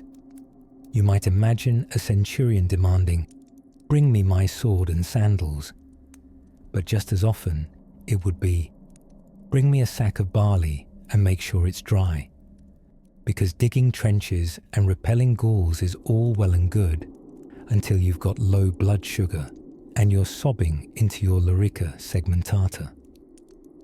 One of the lesser-known marvels was the annonaria, the state grain supply. Roman administrators, most of whom probably dreamed of being poets but ended up counting sacks of flour, worked tirelessly to ensure that grain flowed like poetry from the provinces into Rome. Grain from Egypt, Africa Proconsularis, Sicily, all sailing in, under the ever-watchful eyes of grain accountants. Rome even had a grain prefect. Yep, the praefectus Annoni was one of the most powerful men in the city. While generals were busy tramping across muddy fields, Praefectus Annoni was nervously tracking shipments and praying Poseidon didn't have indigestion. Because if grain ships didn't arrive, citizens got hungry. And when Romans got hungry, they didn't write Yelp reviews. They rioted.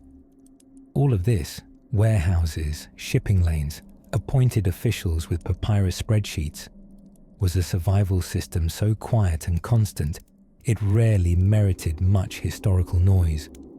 But without it, the empire would have starved far before it stumbled. Soldiers wouldn't have marched.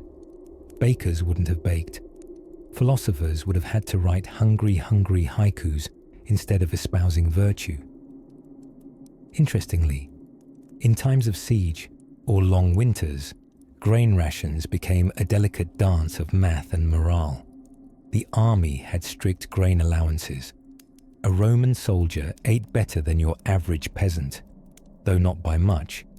Wheat, barley, spelt, all weighed, measured, and distributed with an almost obsessive fairness.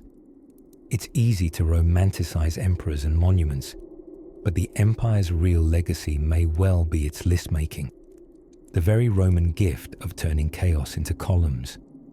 And in most communities, right next to the forum, the market, or the bathhouse, where people gossiped about whose tunic had a new hem, you'd find a horium quietly doing its job. No statue stood in its honor. No poet wrote an ode. But within those walls sat the secret to Roman stability, tucked in burlap sacks. So next time you slice a piece of bread or groggily pour cereal into a bowl, give a sleepy nod to the anonymous Roman administrators, engineers, and grain counters who kept civilization from collapsing into a pile of peckish complaints.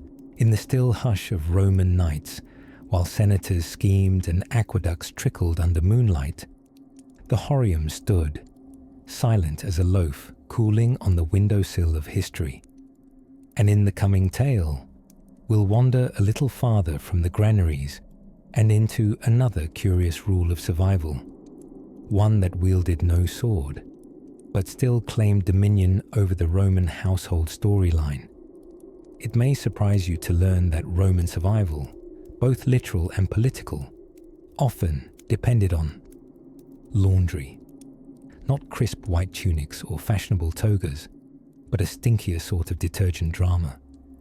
You see, amidst the grandeur of marble forums and clinking goblets of spiced wine, the empire depended, almost poetically, on the humble urine tax. Yes, truly, urine.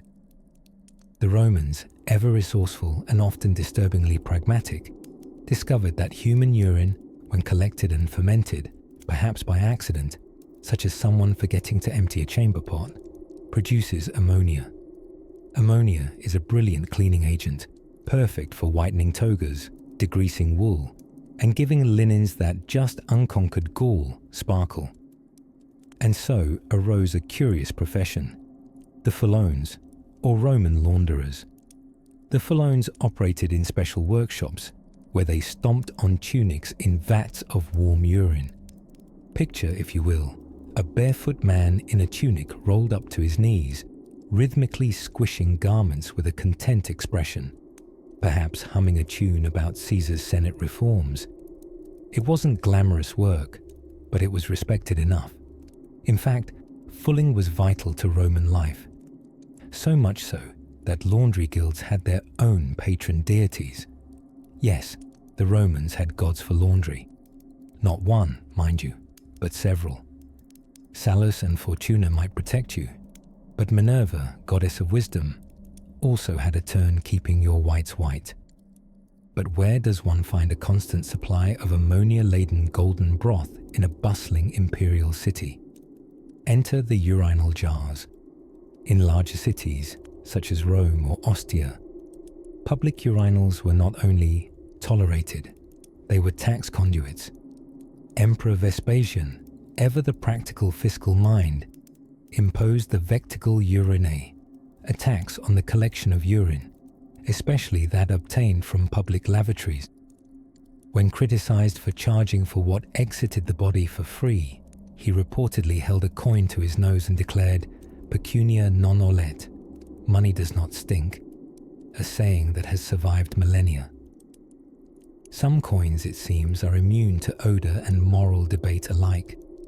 This curious law created a flow, pun gently intended, of urine from chamber pots to collection vats to laundry workshops, eventually to cleaner togas and happier senators afraid of smelling like the forum steps. In some areas, enterprising Romans bought urine from bathhouses or even scavenged it themselves, a profession that, while pungent, was surprisingly profitable in lean times. And if you're wondering whether this led to creative Roman schemes, well, of course it did.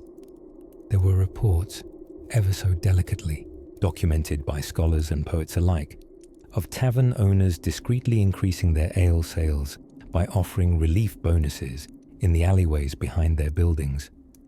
More drinks, more deposits, more coin. Even waste with the right tax became industry. Meanwhile, deep in rural villas, patricians held less aromatic survival secrets. They collected ashes from the hearth, mixed them with rainwater, and made a kind of primitive soap, or rather soap's swarthy cousin, with the texture of porridge and the appeal of soggy toast. Combined with, yes, urine, it became a cleaning and degreasing mixture so effective it would resurface in medieval monk recipes centuries later.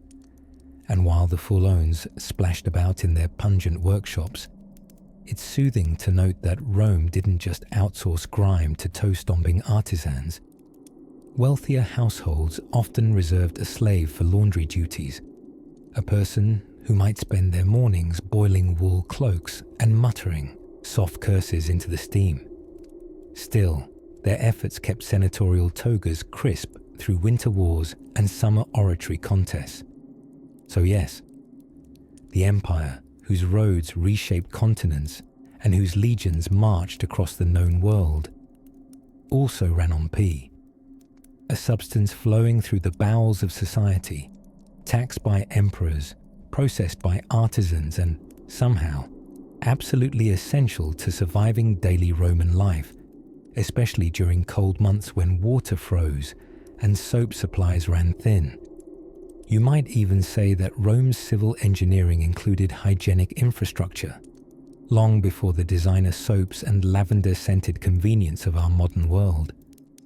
As the fires dim and amphorae are stored for sleep, you might consider the comforting notion that even the mightiest civilizations survive not by grandeur alone, but by pragmatism, peculiar economics, and occasionally, a really well-scrubbed toga. Let us now step quietly out of the launderer's vat, wipe our sandals and pass through Rome's nighttime stillness towards something humbler still, yet quietly heroic. In the quiet mind of Rome's overworked winter bureaucracy, there was one unglamorous but unbreakable truth. If you didn't ration your salt, you might just run out of civilization. Yes, salt. You know, crystalline, crunchy, delicious salt. Not just for seasoning garum-soaked oysters or preserving questionable cuts of meat from Gaul, but the true cornerstone of Roman winter survival. The Romans weren't only warriors and wall builders, they were also expert bean counters, and salt was counted and measured with sacred precision. So sacred, in fact, that the root word sal gave birth to the Roman word salarium. That's right, your cozy modern salary once meant getting paid in salt. Now, try imagining your annual raise coming in the form of a crusty white bag instead of a direct deposit. You see, salt was more than just a flavor enhancer in ancient times. It was the refrigeration of the ancient world. Before electric coolers or passive-aggressive Tupperware notes, the Romans had salt and sheer logistical stubbornness. With it, they preserved meat and fish, added shelf life to grain-based gruels, and even helped heal wounds in a way that probably made legionaries yelp like startled geese. A single overlooked detail in winter salt rationing could cause food stores to rot, wounds to fester, and morale to plummet faster than a toga in a windstorm. To prevent catastrophe, Rome employed an elusive band of civil servants rarely featured in epic tales, the Annona officers. These were the unsung administrators tasked with balancing harvest quotas, grain imports, and, yes, salt reserves. Imagine a weary man with furrowed brows and ink-stained sleeves trying to explain to a centurion why only 6 amphorae of salted boar leg made it to the Alps instead of the promised 12. The moment might sound dull, but in the frosty fingertips of winter, such calculations could mean the difference between order and an unsaltable uprising. So Rome did what Rome did best. They built systems. From the harbours of Ostia to the frigid granaries in Britannia, state-controlled salt travelled the empire via narrow roads and even narrower patience. Convoys of donkeys and oxen clopped faithfully through uncertain weather, their cargo rattling like edible treasure chests.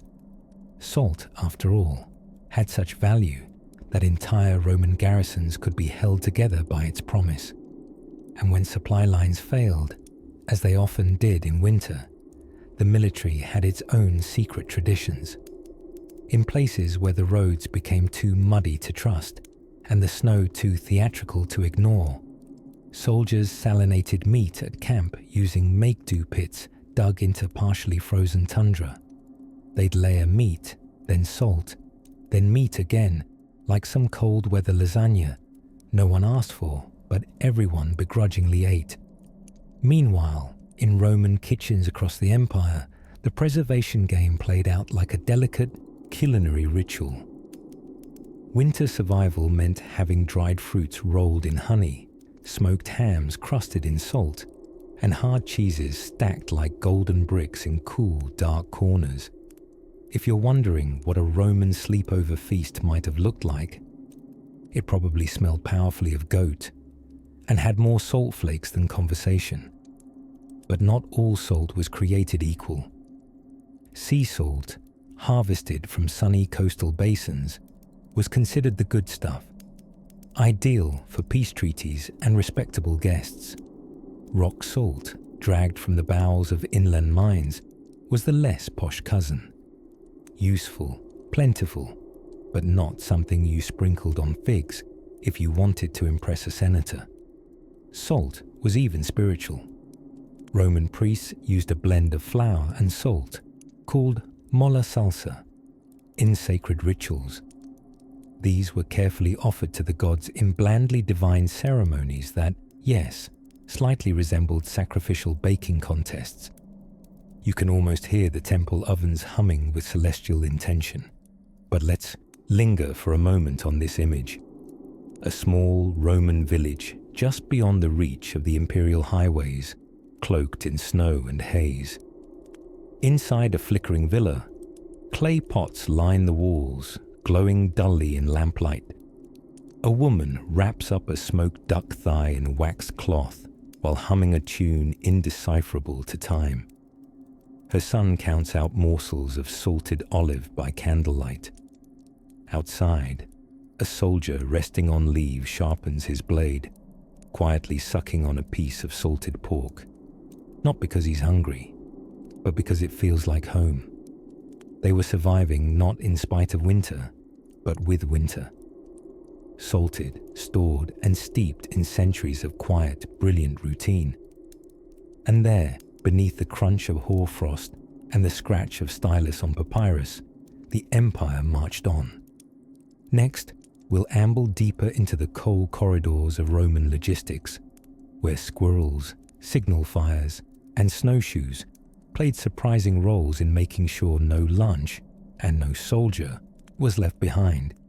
By the time Roman legions were trudging across the windswept moors of Britannia in their creaky, hobnailed sandals, they had already mastered the art of surviving absurd conditions with maddening efficiency. While most of us pack an extra pair of socks and regret it halfway through the hike, the Romans had a rule for everything, from how far to march with wet feet to who carried the vinegar.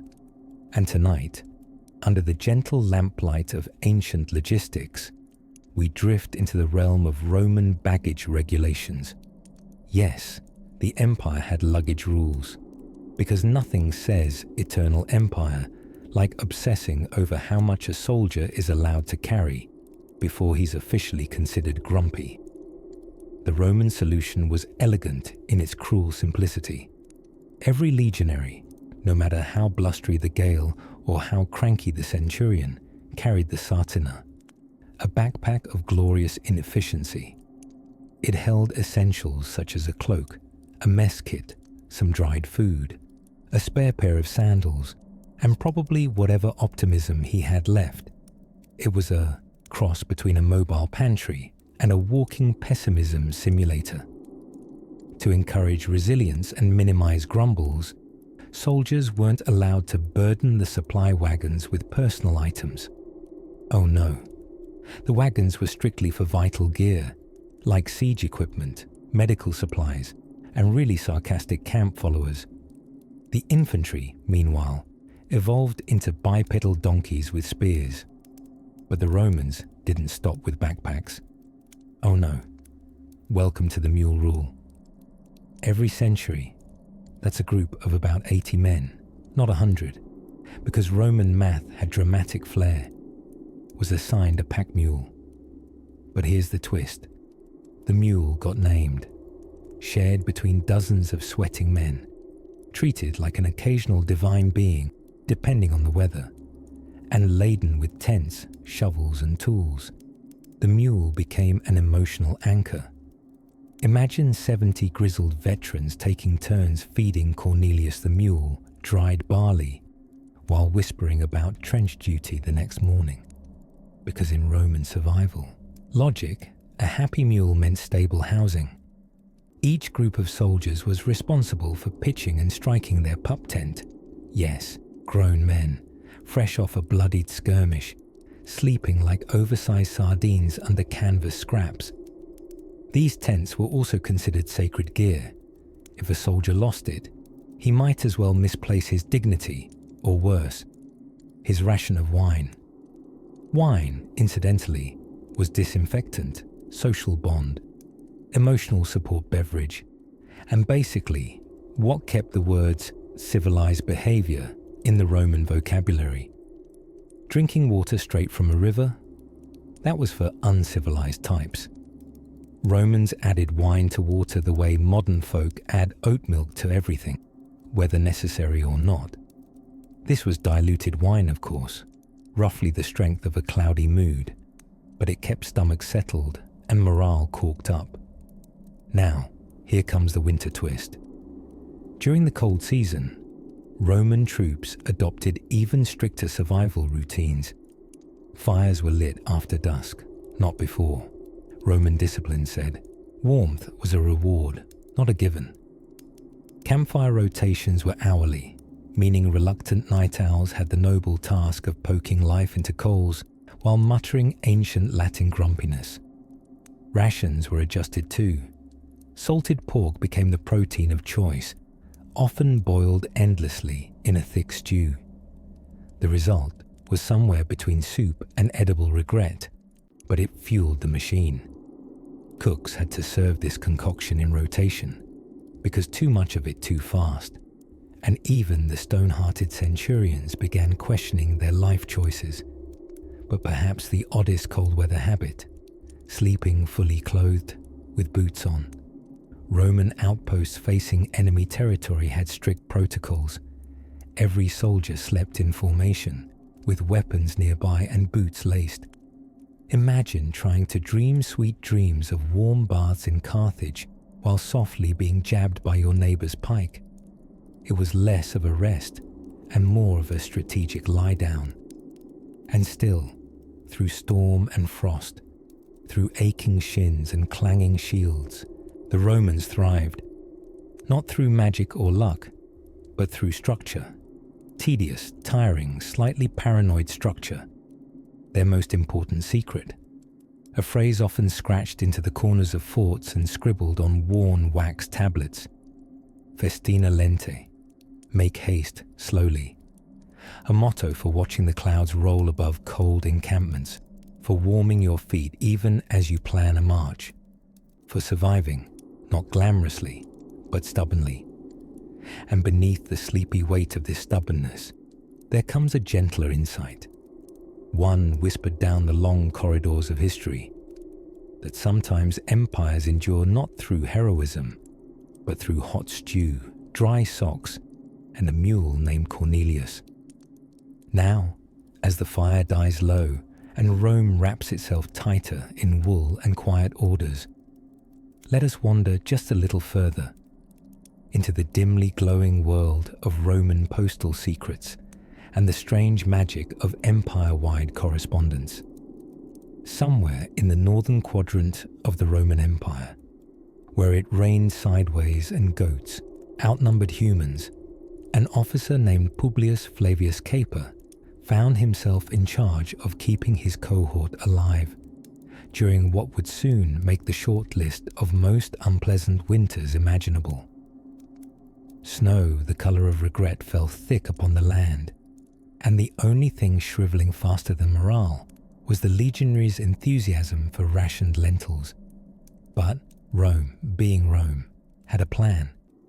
Not a plan involving dramatic heroics or cinematic rescues.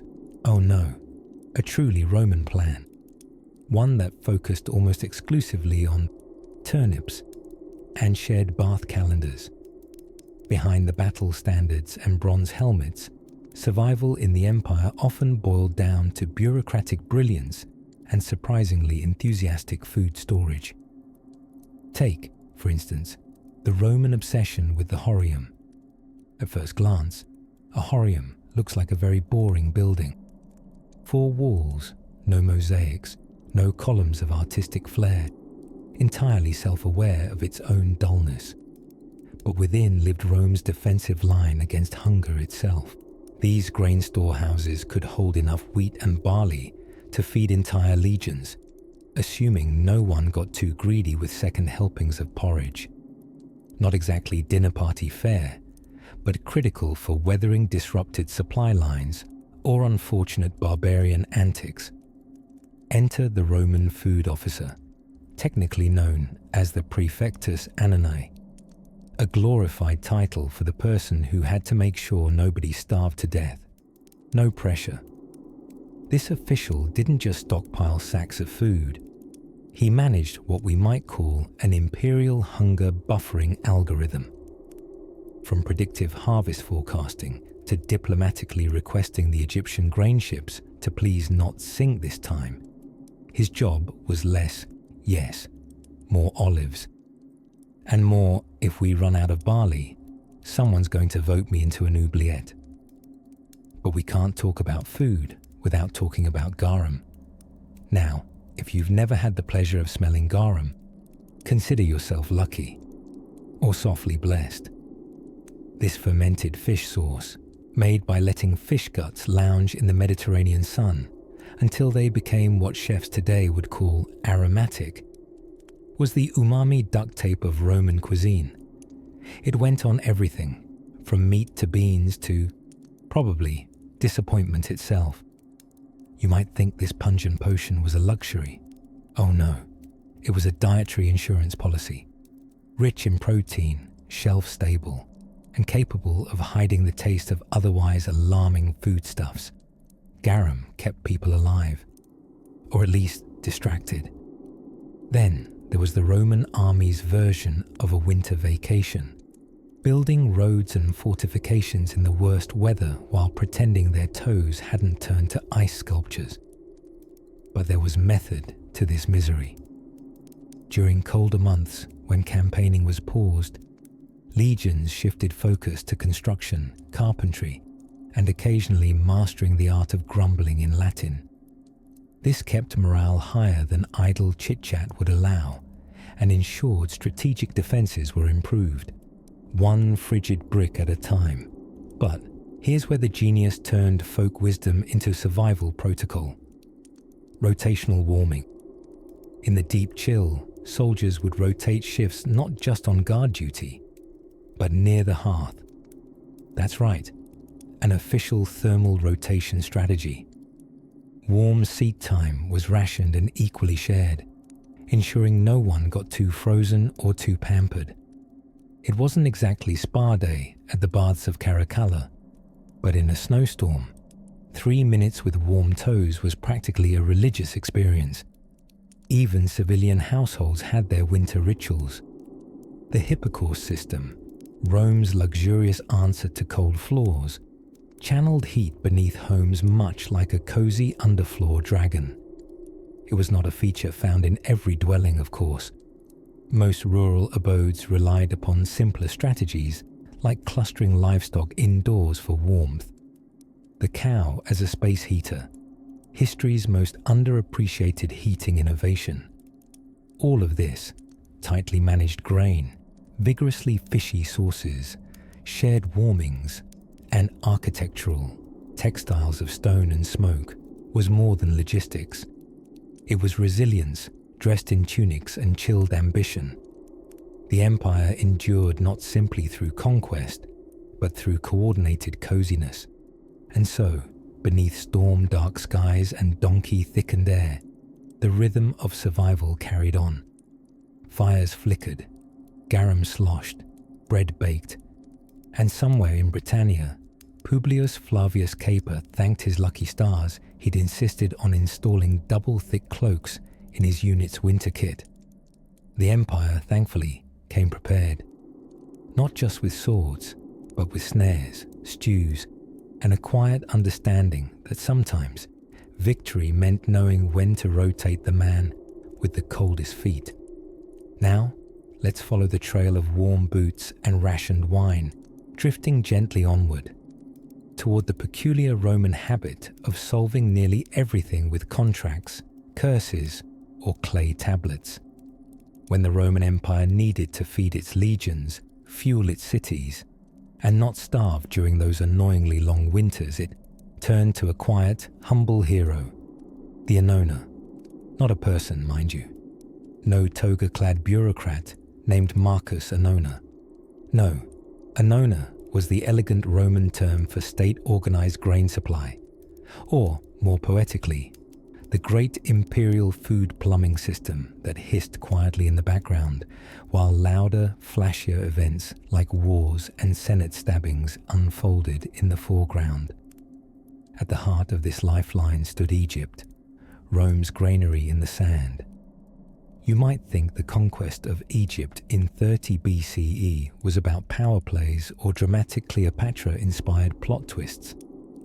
But the real treasure was grain, and the secret the upper crust of Rome knew better than anyone. You just couldn't keep Romans, especially the famously cranky ones in the city of Rome, fed and happy without barges full of Nile-grown wheat docking regularly at Ostia.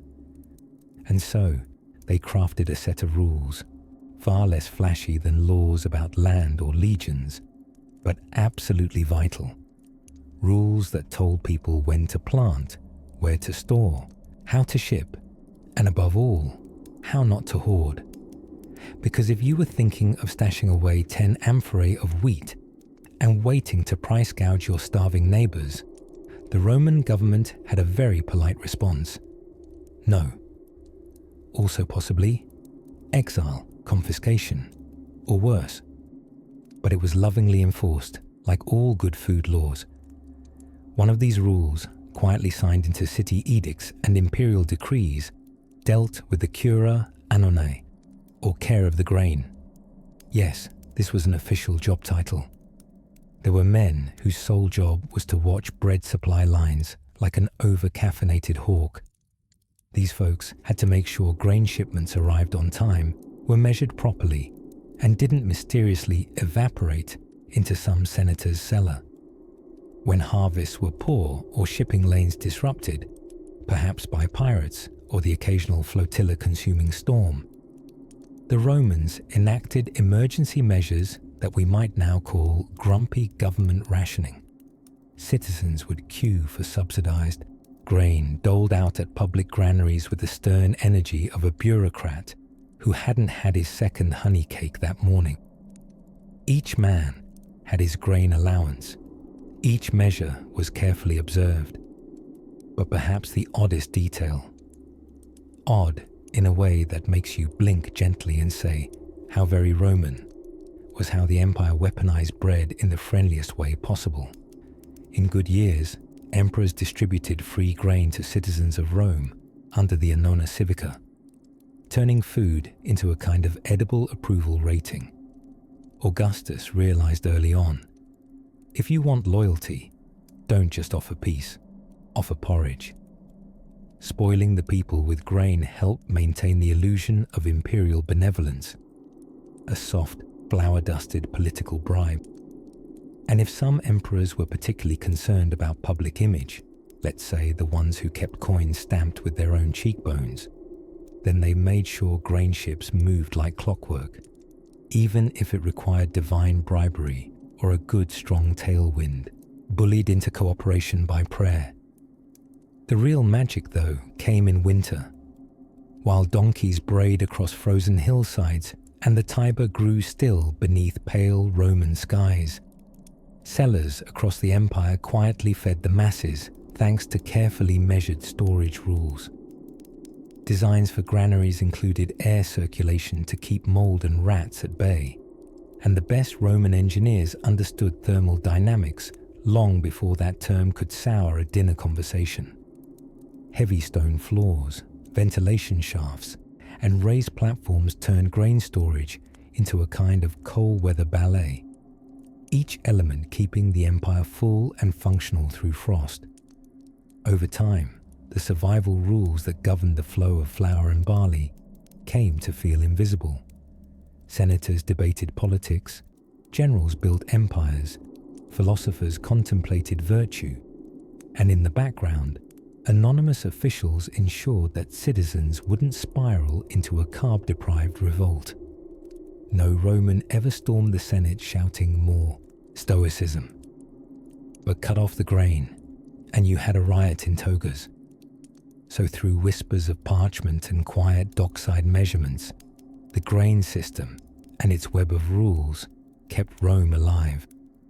Not glorious, not flashy, just stubbornly efficient.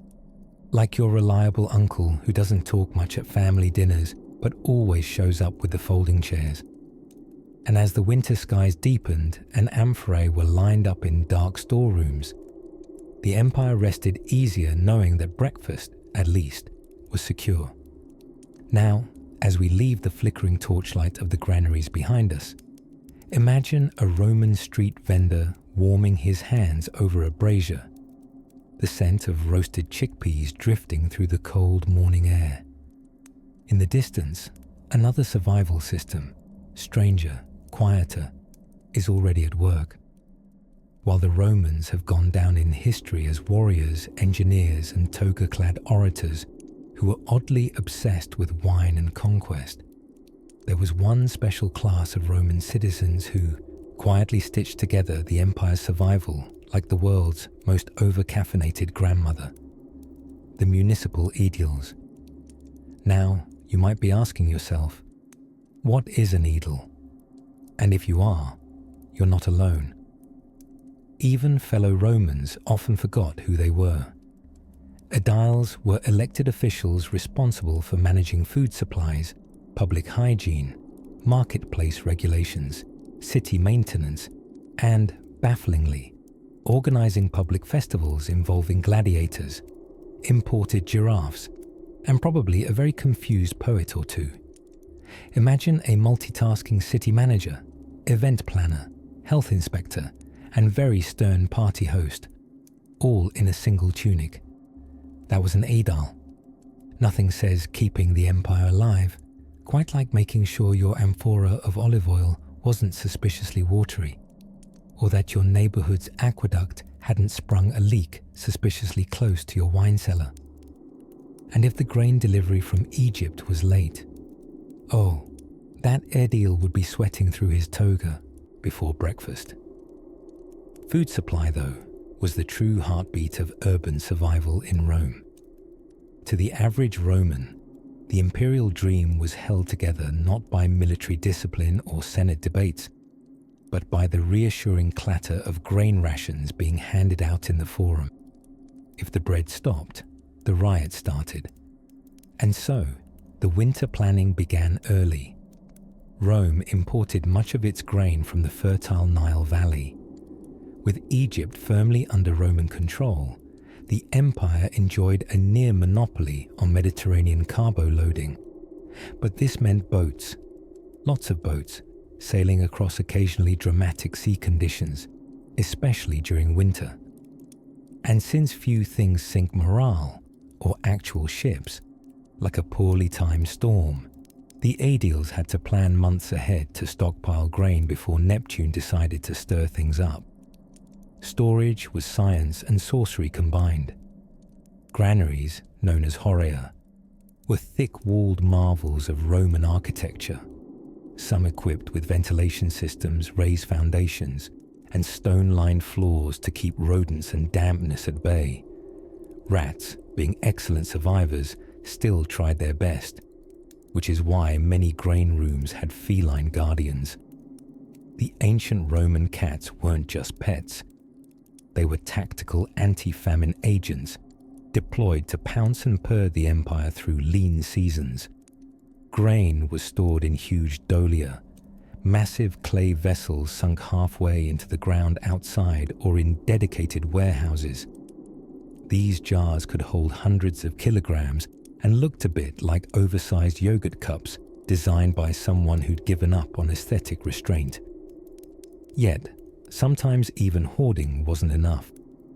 Winters could stretch longer than planned, or boats could sink a few inconvenient miles offshore where dolphins definitely feasted more than citizens. Enter food substitution. The Romans weren't picky when survival was on the line. Famines led to some truly unexpected culinary moments, like acorn bread. Yes, turns out if you soak acorns long enough to remove the bitter tannins, crush them, and mix them with barley, you can bake something barely edible that keeps grandmothers and empires from perishing. When grains ran short, other survival strategies kicked in. Salted fish paste, known as garum, became even more invaluable. Fermented in large open vats under the hot sun, and with a scent that could clear a Senate chamber. Garum provided essential protein and some claimed actual flavor, depending on how many days it had been alive before it became paste. Spoiler, the answer was usually too many. To regulate all of this, Aedils walked a delicate line between law enforcement and enthusiastic arm-waving. They monitored food quality, market weights, and advocated publicly for not hoarding chickpeas in one's home, lest one be struck with an unfortunate label, suspectus lentis, he who hoards legumes. They commissioned inscriptions declaring what weighed what, how many asses a loaf of bread would cost, and the penalties for selling, spoiled figs that gave a senator gout. Aedils weren't glamorous, but they were custodians of mundane magic, transforming logistical headaches into lifelines. Amid colonnades and crumbling statues, they carried out their duties, sometimes fading into history like overlooked gears in a grand cosmic machine. But oh, how vital those gears were. Sewage systems would not clean themselves, nor would wheat load itself neatly onto a barge bobbing in Alexandria's harbour. So the next time you watch a sword and sandal epic featuring emperors or battles or elephants charging through fire, take a moment to consider the paper-pushing, grain-weighing, party-scheduling magic of the Roman Aedil. Without them, Rome might have stumbled, not from barbarian swords, but from a week without barley biscuits. And somewhere in the shadows of the eternal city, as oil lamps flickered low and snow gathered gently along the rooftops, the idols wrote out next quarter's garum inventory by hand, one fishy scribble at a time. Off in the distance, new whispers began to stir in the forums about another quiet savior of the empire who wielded not a scroll or sword, but a spoon. By the time snow snuck its way into the northern provinces, even the mightiest Roman general knew that it wasn't battle strategies that held the empire together. It was boots. Well, boots and bean stew. But let's start with the boots. You see, Romans weren't always the sandal-wearing sun gods you imagine from movies. Those lovely leather flip-flops, caligae, were the ancient equivalent of stylish but entirely unhelpful gladiator heels.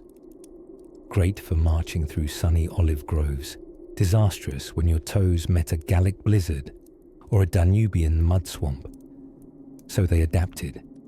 Roman soldiers stationed in colder territories eventually earned what might be history's earliest winterwear upgrade. The calcae, closed shoes, designed to keep important bits, like toes, attached and frostbite at bay.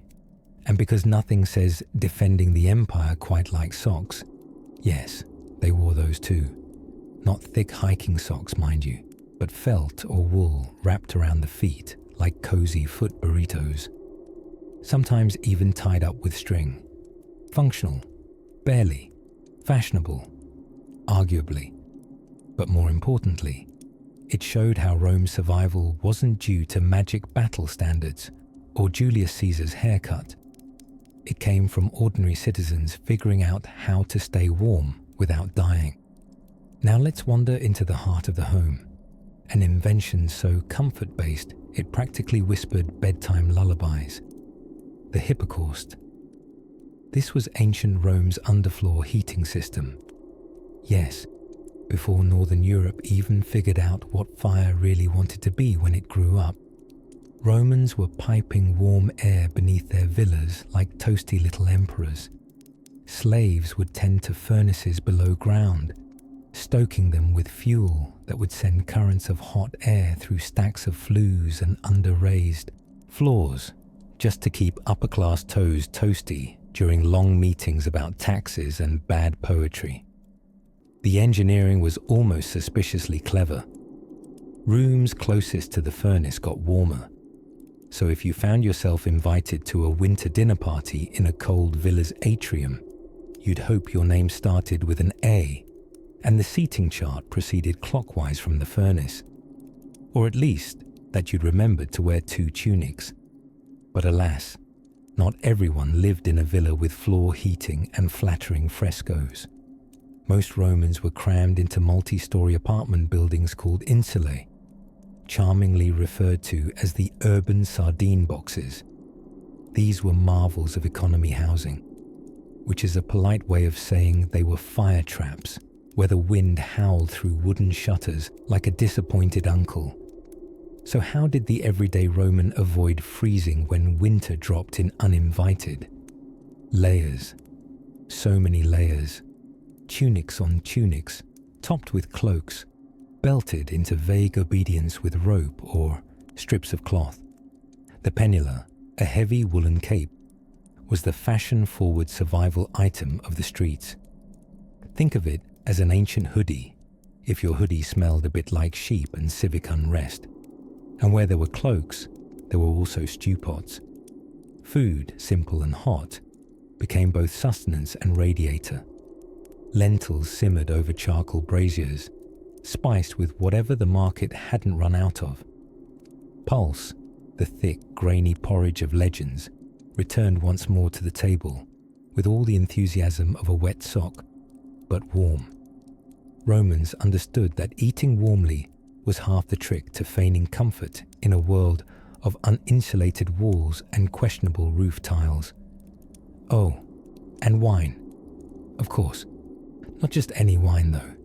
Roman winter wine was typically served warm and sometimes spiked with honey, herbs, or whatever passed for cinnamon.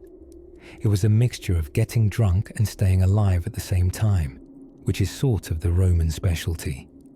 All of this, a foot wrapped in felt, a clay pot of lentils, the hiss of invisible heat gliding under marble tiles, shows the same quiet Roman survival instinct.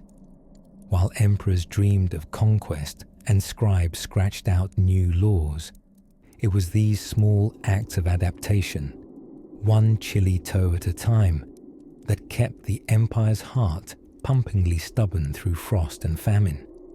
So, when you imagine legions holding borders or senators droning through marble halls, remember the little systems propping everything up. The cobblers who invented toe insulation, the cook who kept the stew bubbling, the builder who layered bricks just right to catch and keep the heat. Tomorrow, or if you're still with me in a few moments, we'll explore one of Rome's most unexpectedly enduring defenses. No, not a wall, nor a military maneuver. Something even gentler, more ordinary, and oddly squishy. Go ahead, let your eyes flicker closed, and keep your ears warm. We'll be back just after the embers settle. Of all the Roman Empire's secrets for weathering brutal winters and endless wars, few were quite so peculiar or so unexpectedly effective as their subtle art of communal bathing. Yes, bathing. Not the brisk, austere type preferred by your stoic uncle named Gaius, who eats lentils with no seasoning. No, we're talking about the grand, theatrical, semi-magical realm of the Roman public bathhouses. Warm, steamy havens where politics whispered, toes wrinkled, and survival strategies unfolded amid clouds of perfume vapor. These weren't just bathtubs. They were thermal marvels engineered with the precision of a military campaign and the gossip potential of a modern hair salon.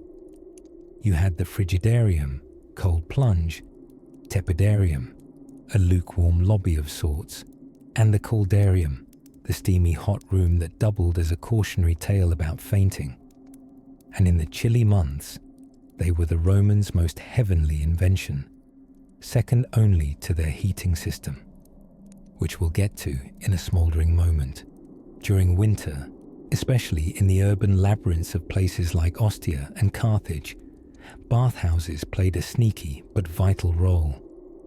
Aside from the obvious hygiene, which, let's face it, often trotted in second to senatorial drama, they also redistributed warmth. The empire-wide network of aqueducts supplied water, which was then heated by furnaces through an underfloor system called the hypocaust. Hypo meaning under, and caust meaning toasty toes. This brilliant design essentially turned entire floors into slow-cooking ceramic lasagnas of warmth. A Roman might arrive shivering, scowling beneath 3 woolen tunics, and leave whistling, rejuvenated, and mysteriously without his sandals, which were probably stolen, but no one said survival was tidy. Bathhouses were not simply wellness spas. They were bustling centers of exchange, of heat, yes, but also of information. Political alliances were nudged forward during a shared shampoo. Economic anxieties wilted under eucalyptus-infused steam. And should war break out next Tuesday, a well-timed whisper in the steam room could reroute legions before breakfast. And if all that isn't already pulling warm woolen blankets over your imagination, consider this. During crises, plagues, food shortages, civil unrest, the public baths didn't just stay open. They became makeshift strategy centers, warmth shelters, and informal community hubs.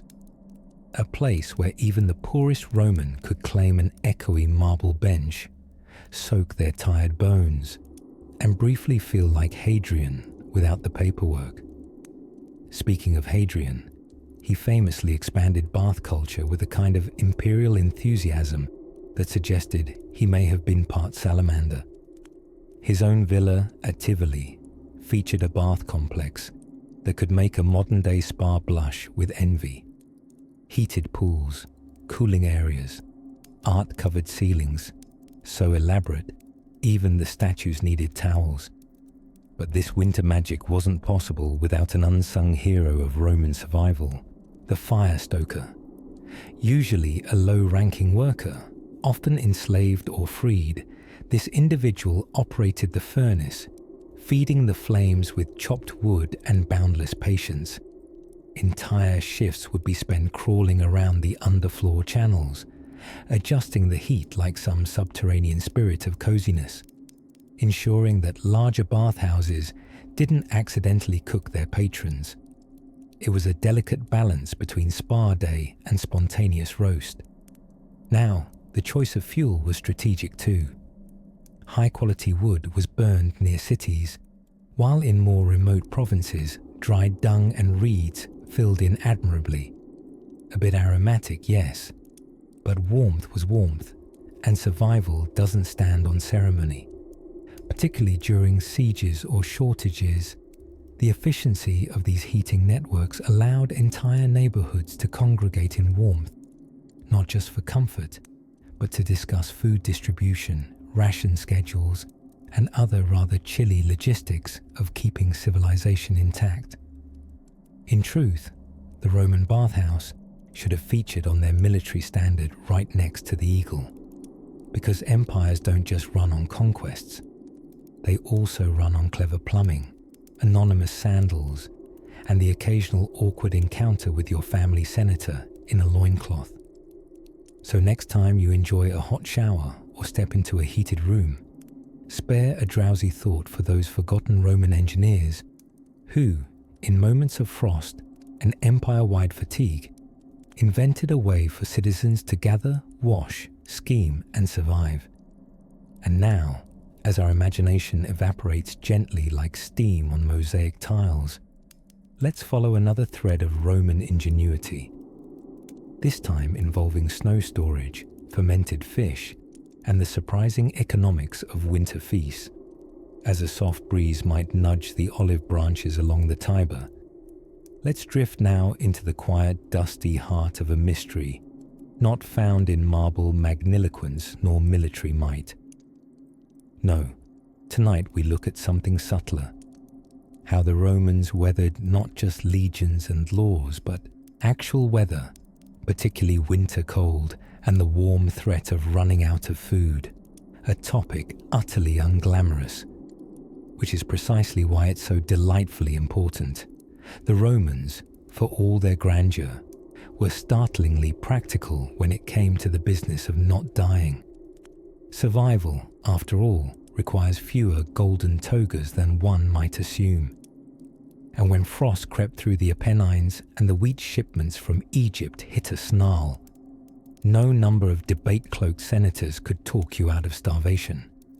So what did they do? They built the Annona. Not quite a goddess, though the name sounds as if she might be one. The Annona was more or less the Roman Empire's ancient grain welfare program. An elegant, if bureaucratic sleight of hand that ensured that the capital, and some of the other bigger cities, didn't devolve into bread riots every time a boat shipment got a little swampy. Augustus, clever lad that he was, realized pretty early on that an empire is only as stable as its stomachs. And with Rome swelling past 1 million hungry souls, depending on the Tiber alone would not do.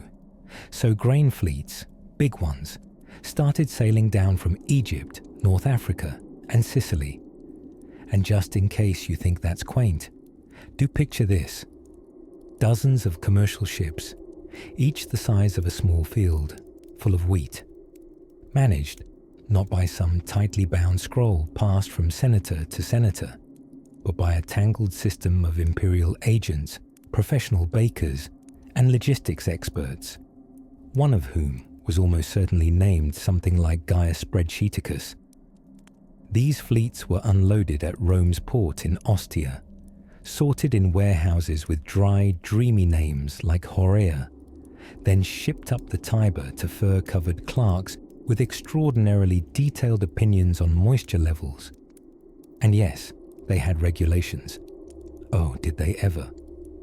Warranted by worry and honed by centuries of famine panic, the grain distribution laws resembled the world's driest cookbook crossed with an accountant's fever dream. Romans receiving state-sponsored grain had to meet strict criteria: citizenship, residency, occasionally favor with the current regime. And while this sounds ominous, in practice, it created one of the earliest large-scale welfare systems in history: free or very cheap grain every month.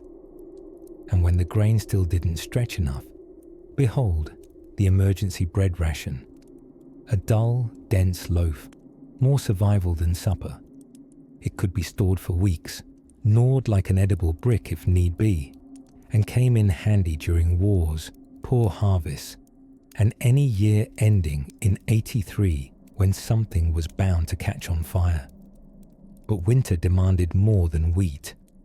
Salt, too, was meticulously tracked and taxed, not just for seasoning, but for preserving the empire's favorite winter centerpiece, fish sauce.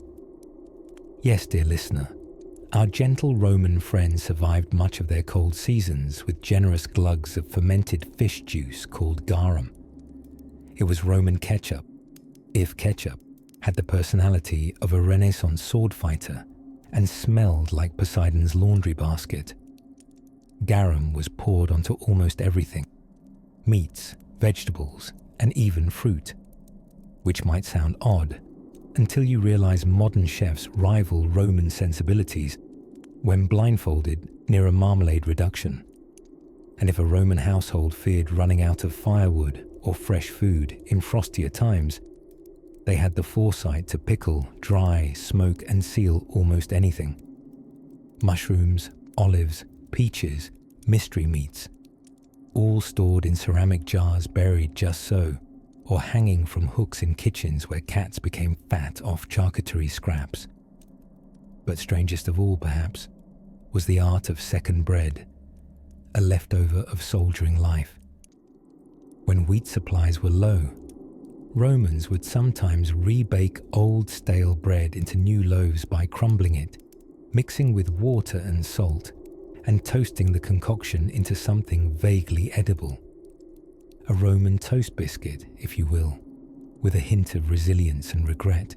These quiet rules, the daily drudgeries, the back alley bakery schemes, the steamy jars of pickled everything, kept the eternal city from more than a few collapses.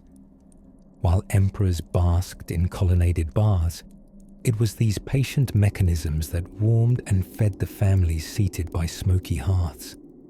And so, as our candle-lit stroll through Roman survival draws us toward the soft glow of its final stretch, let us pause at the kitchen door, hearing the whisper of salted wind and the crackle of another winter fire being stocked. Sometimes the mightiest empires are held together by jars, loaves, and a pinch of vinegar. By the time the last echoes of Roman footsteps faded along the empire's vast and echoey roads, Rome had perfected an odd little trick, perhaps the quietest survival rule of them all. Not a law or a decree or a showy public ritual, no. This one whispered its way through the centuries by way of clay tablets, lead-cursed scrolls, and the curious refusal to trust any month that didn't come with its own unpronounceable superstition. You see, Romans feared chaos like modern people fear public Wi-Fi. They believed the universe needed an occasional helping hand to keep from unraveling into cosmic spaghetti. So to hold it all together, especially through war, winter, bad omens, and relatives overstaying their Saturnalia visits, they invented a thing called ritus. And ritus wasn't just about rituals. It was about right rituals, done in the right way, at the right time, most likely while trying not to sneeze. They had checklists for how to sacrifice a piglet without offending the gods. There were days when it was illegal, mind you, to even start a business meeting because Mercury was in one of his moods. a priest called a pontifex would consult the calendar, which at this point was less a timekeeping tool and more an anxious grandma with an astrology app. They had dies nefasti, literally no-go days, where official business was forbidden. The idea being that if you held a Senate meeting on one of these cursed Tuesday afternoons with a Gemini moon, divine wrath might incinerate your entire toga collection.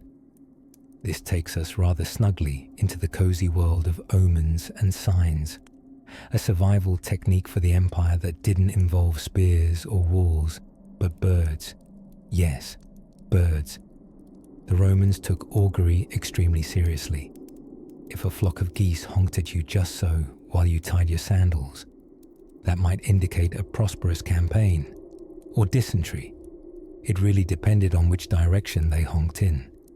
Even simple decisions, like naming your child, or finally cleaning that mysterious puddle behind the atrium's couch, were sometimes delayed for weeks until a family augur observed the heavens, the chickens, or the next passing omens. There actually existed sacred hens who, I kid you not, were trained to peck at feed in a ceremonial way to approve of military actions. This was taxpayer-funded poultry, mind you. If the hens didn't eat their feed with enthusiasm, armies wouldn't march. Imagine trying that system today. Sorry, General, the defense budget is tied up until our chickens feel more inspired. But Romans didn't stop there. Oh no. They developed what I like to call the empire's emergency backup plan. The Vestal Virgins. 6 cloaked priestesses, chosen as children, sworn to 30 years of chastity and lighter fluid-related responsibilities. Their primary role was to keep the sacred flame of Vesta perpetually lit. Should the flame go out, due perhaps to a drafty temple or someone getting distracted mid-chant, it was terribly bad luck. The city might fall, crops might wither. Someone's second cousin at the port might forget how sales taxes work. Such were the stakes of this eternal fire, so precious that even disgraced generals prayed for its endurance after a particularly unsuccessful siege involving goats. And of course, in times of absolute emergency, when earthquake struck or the Rhine looked a bit menacing, the Senate would appoint a dictator, not like the terrifying type you're imagining, but more of a temporary problem fixer-in-chief. 6 months only, strictly bound by precedent and ceremony, and usually sent back home after the civic panic died down.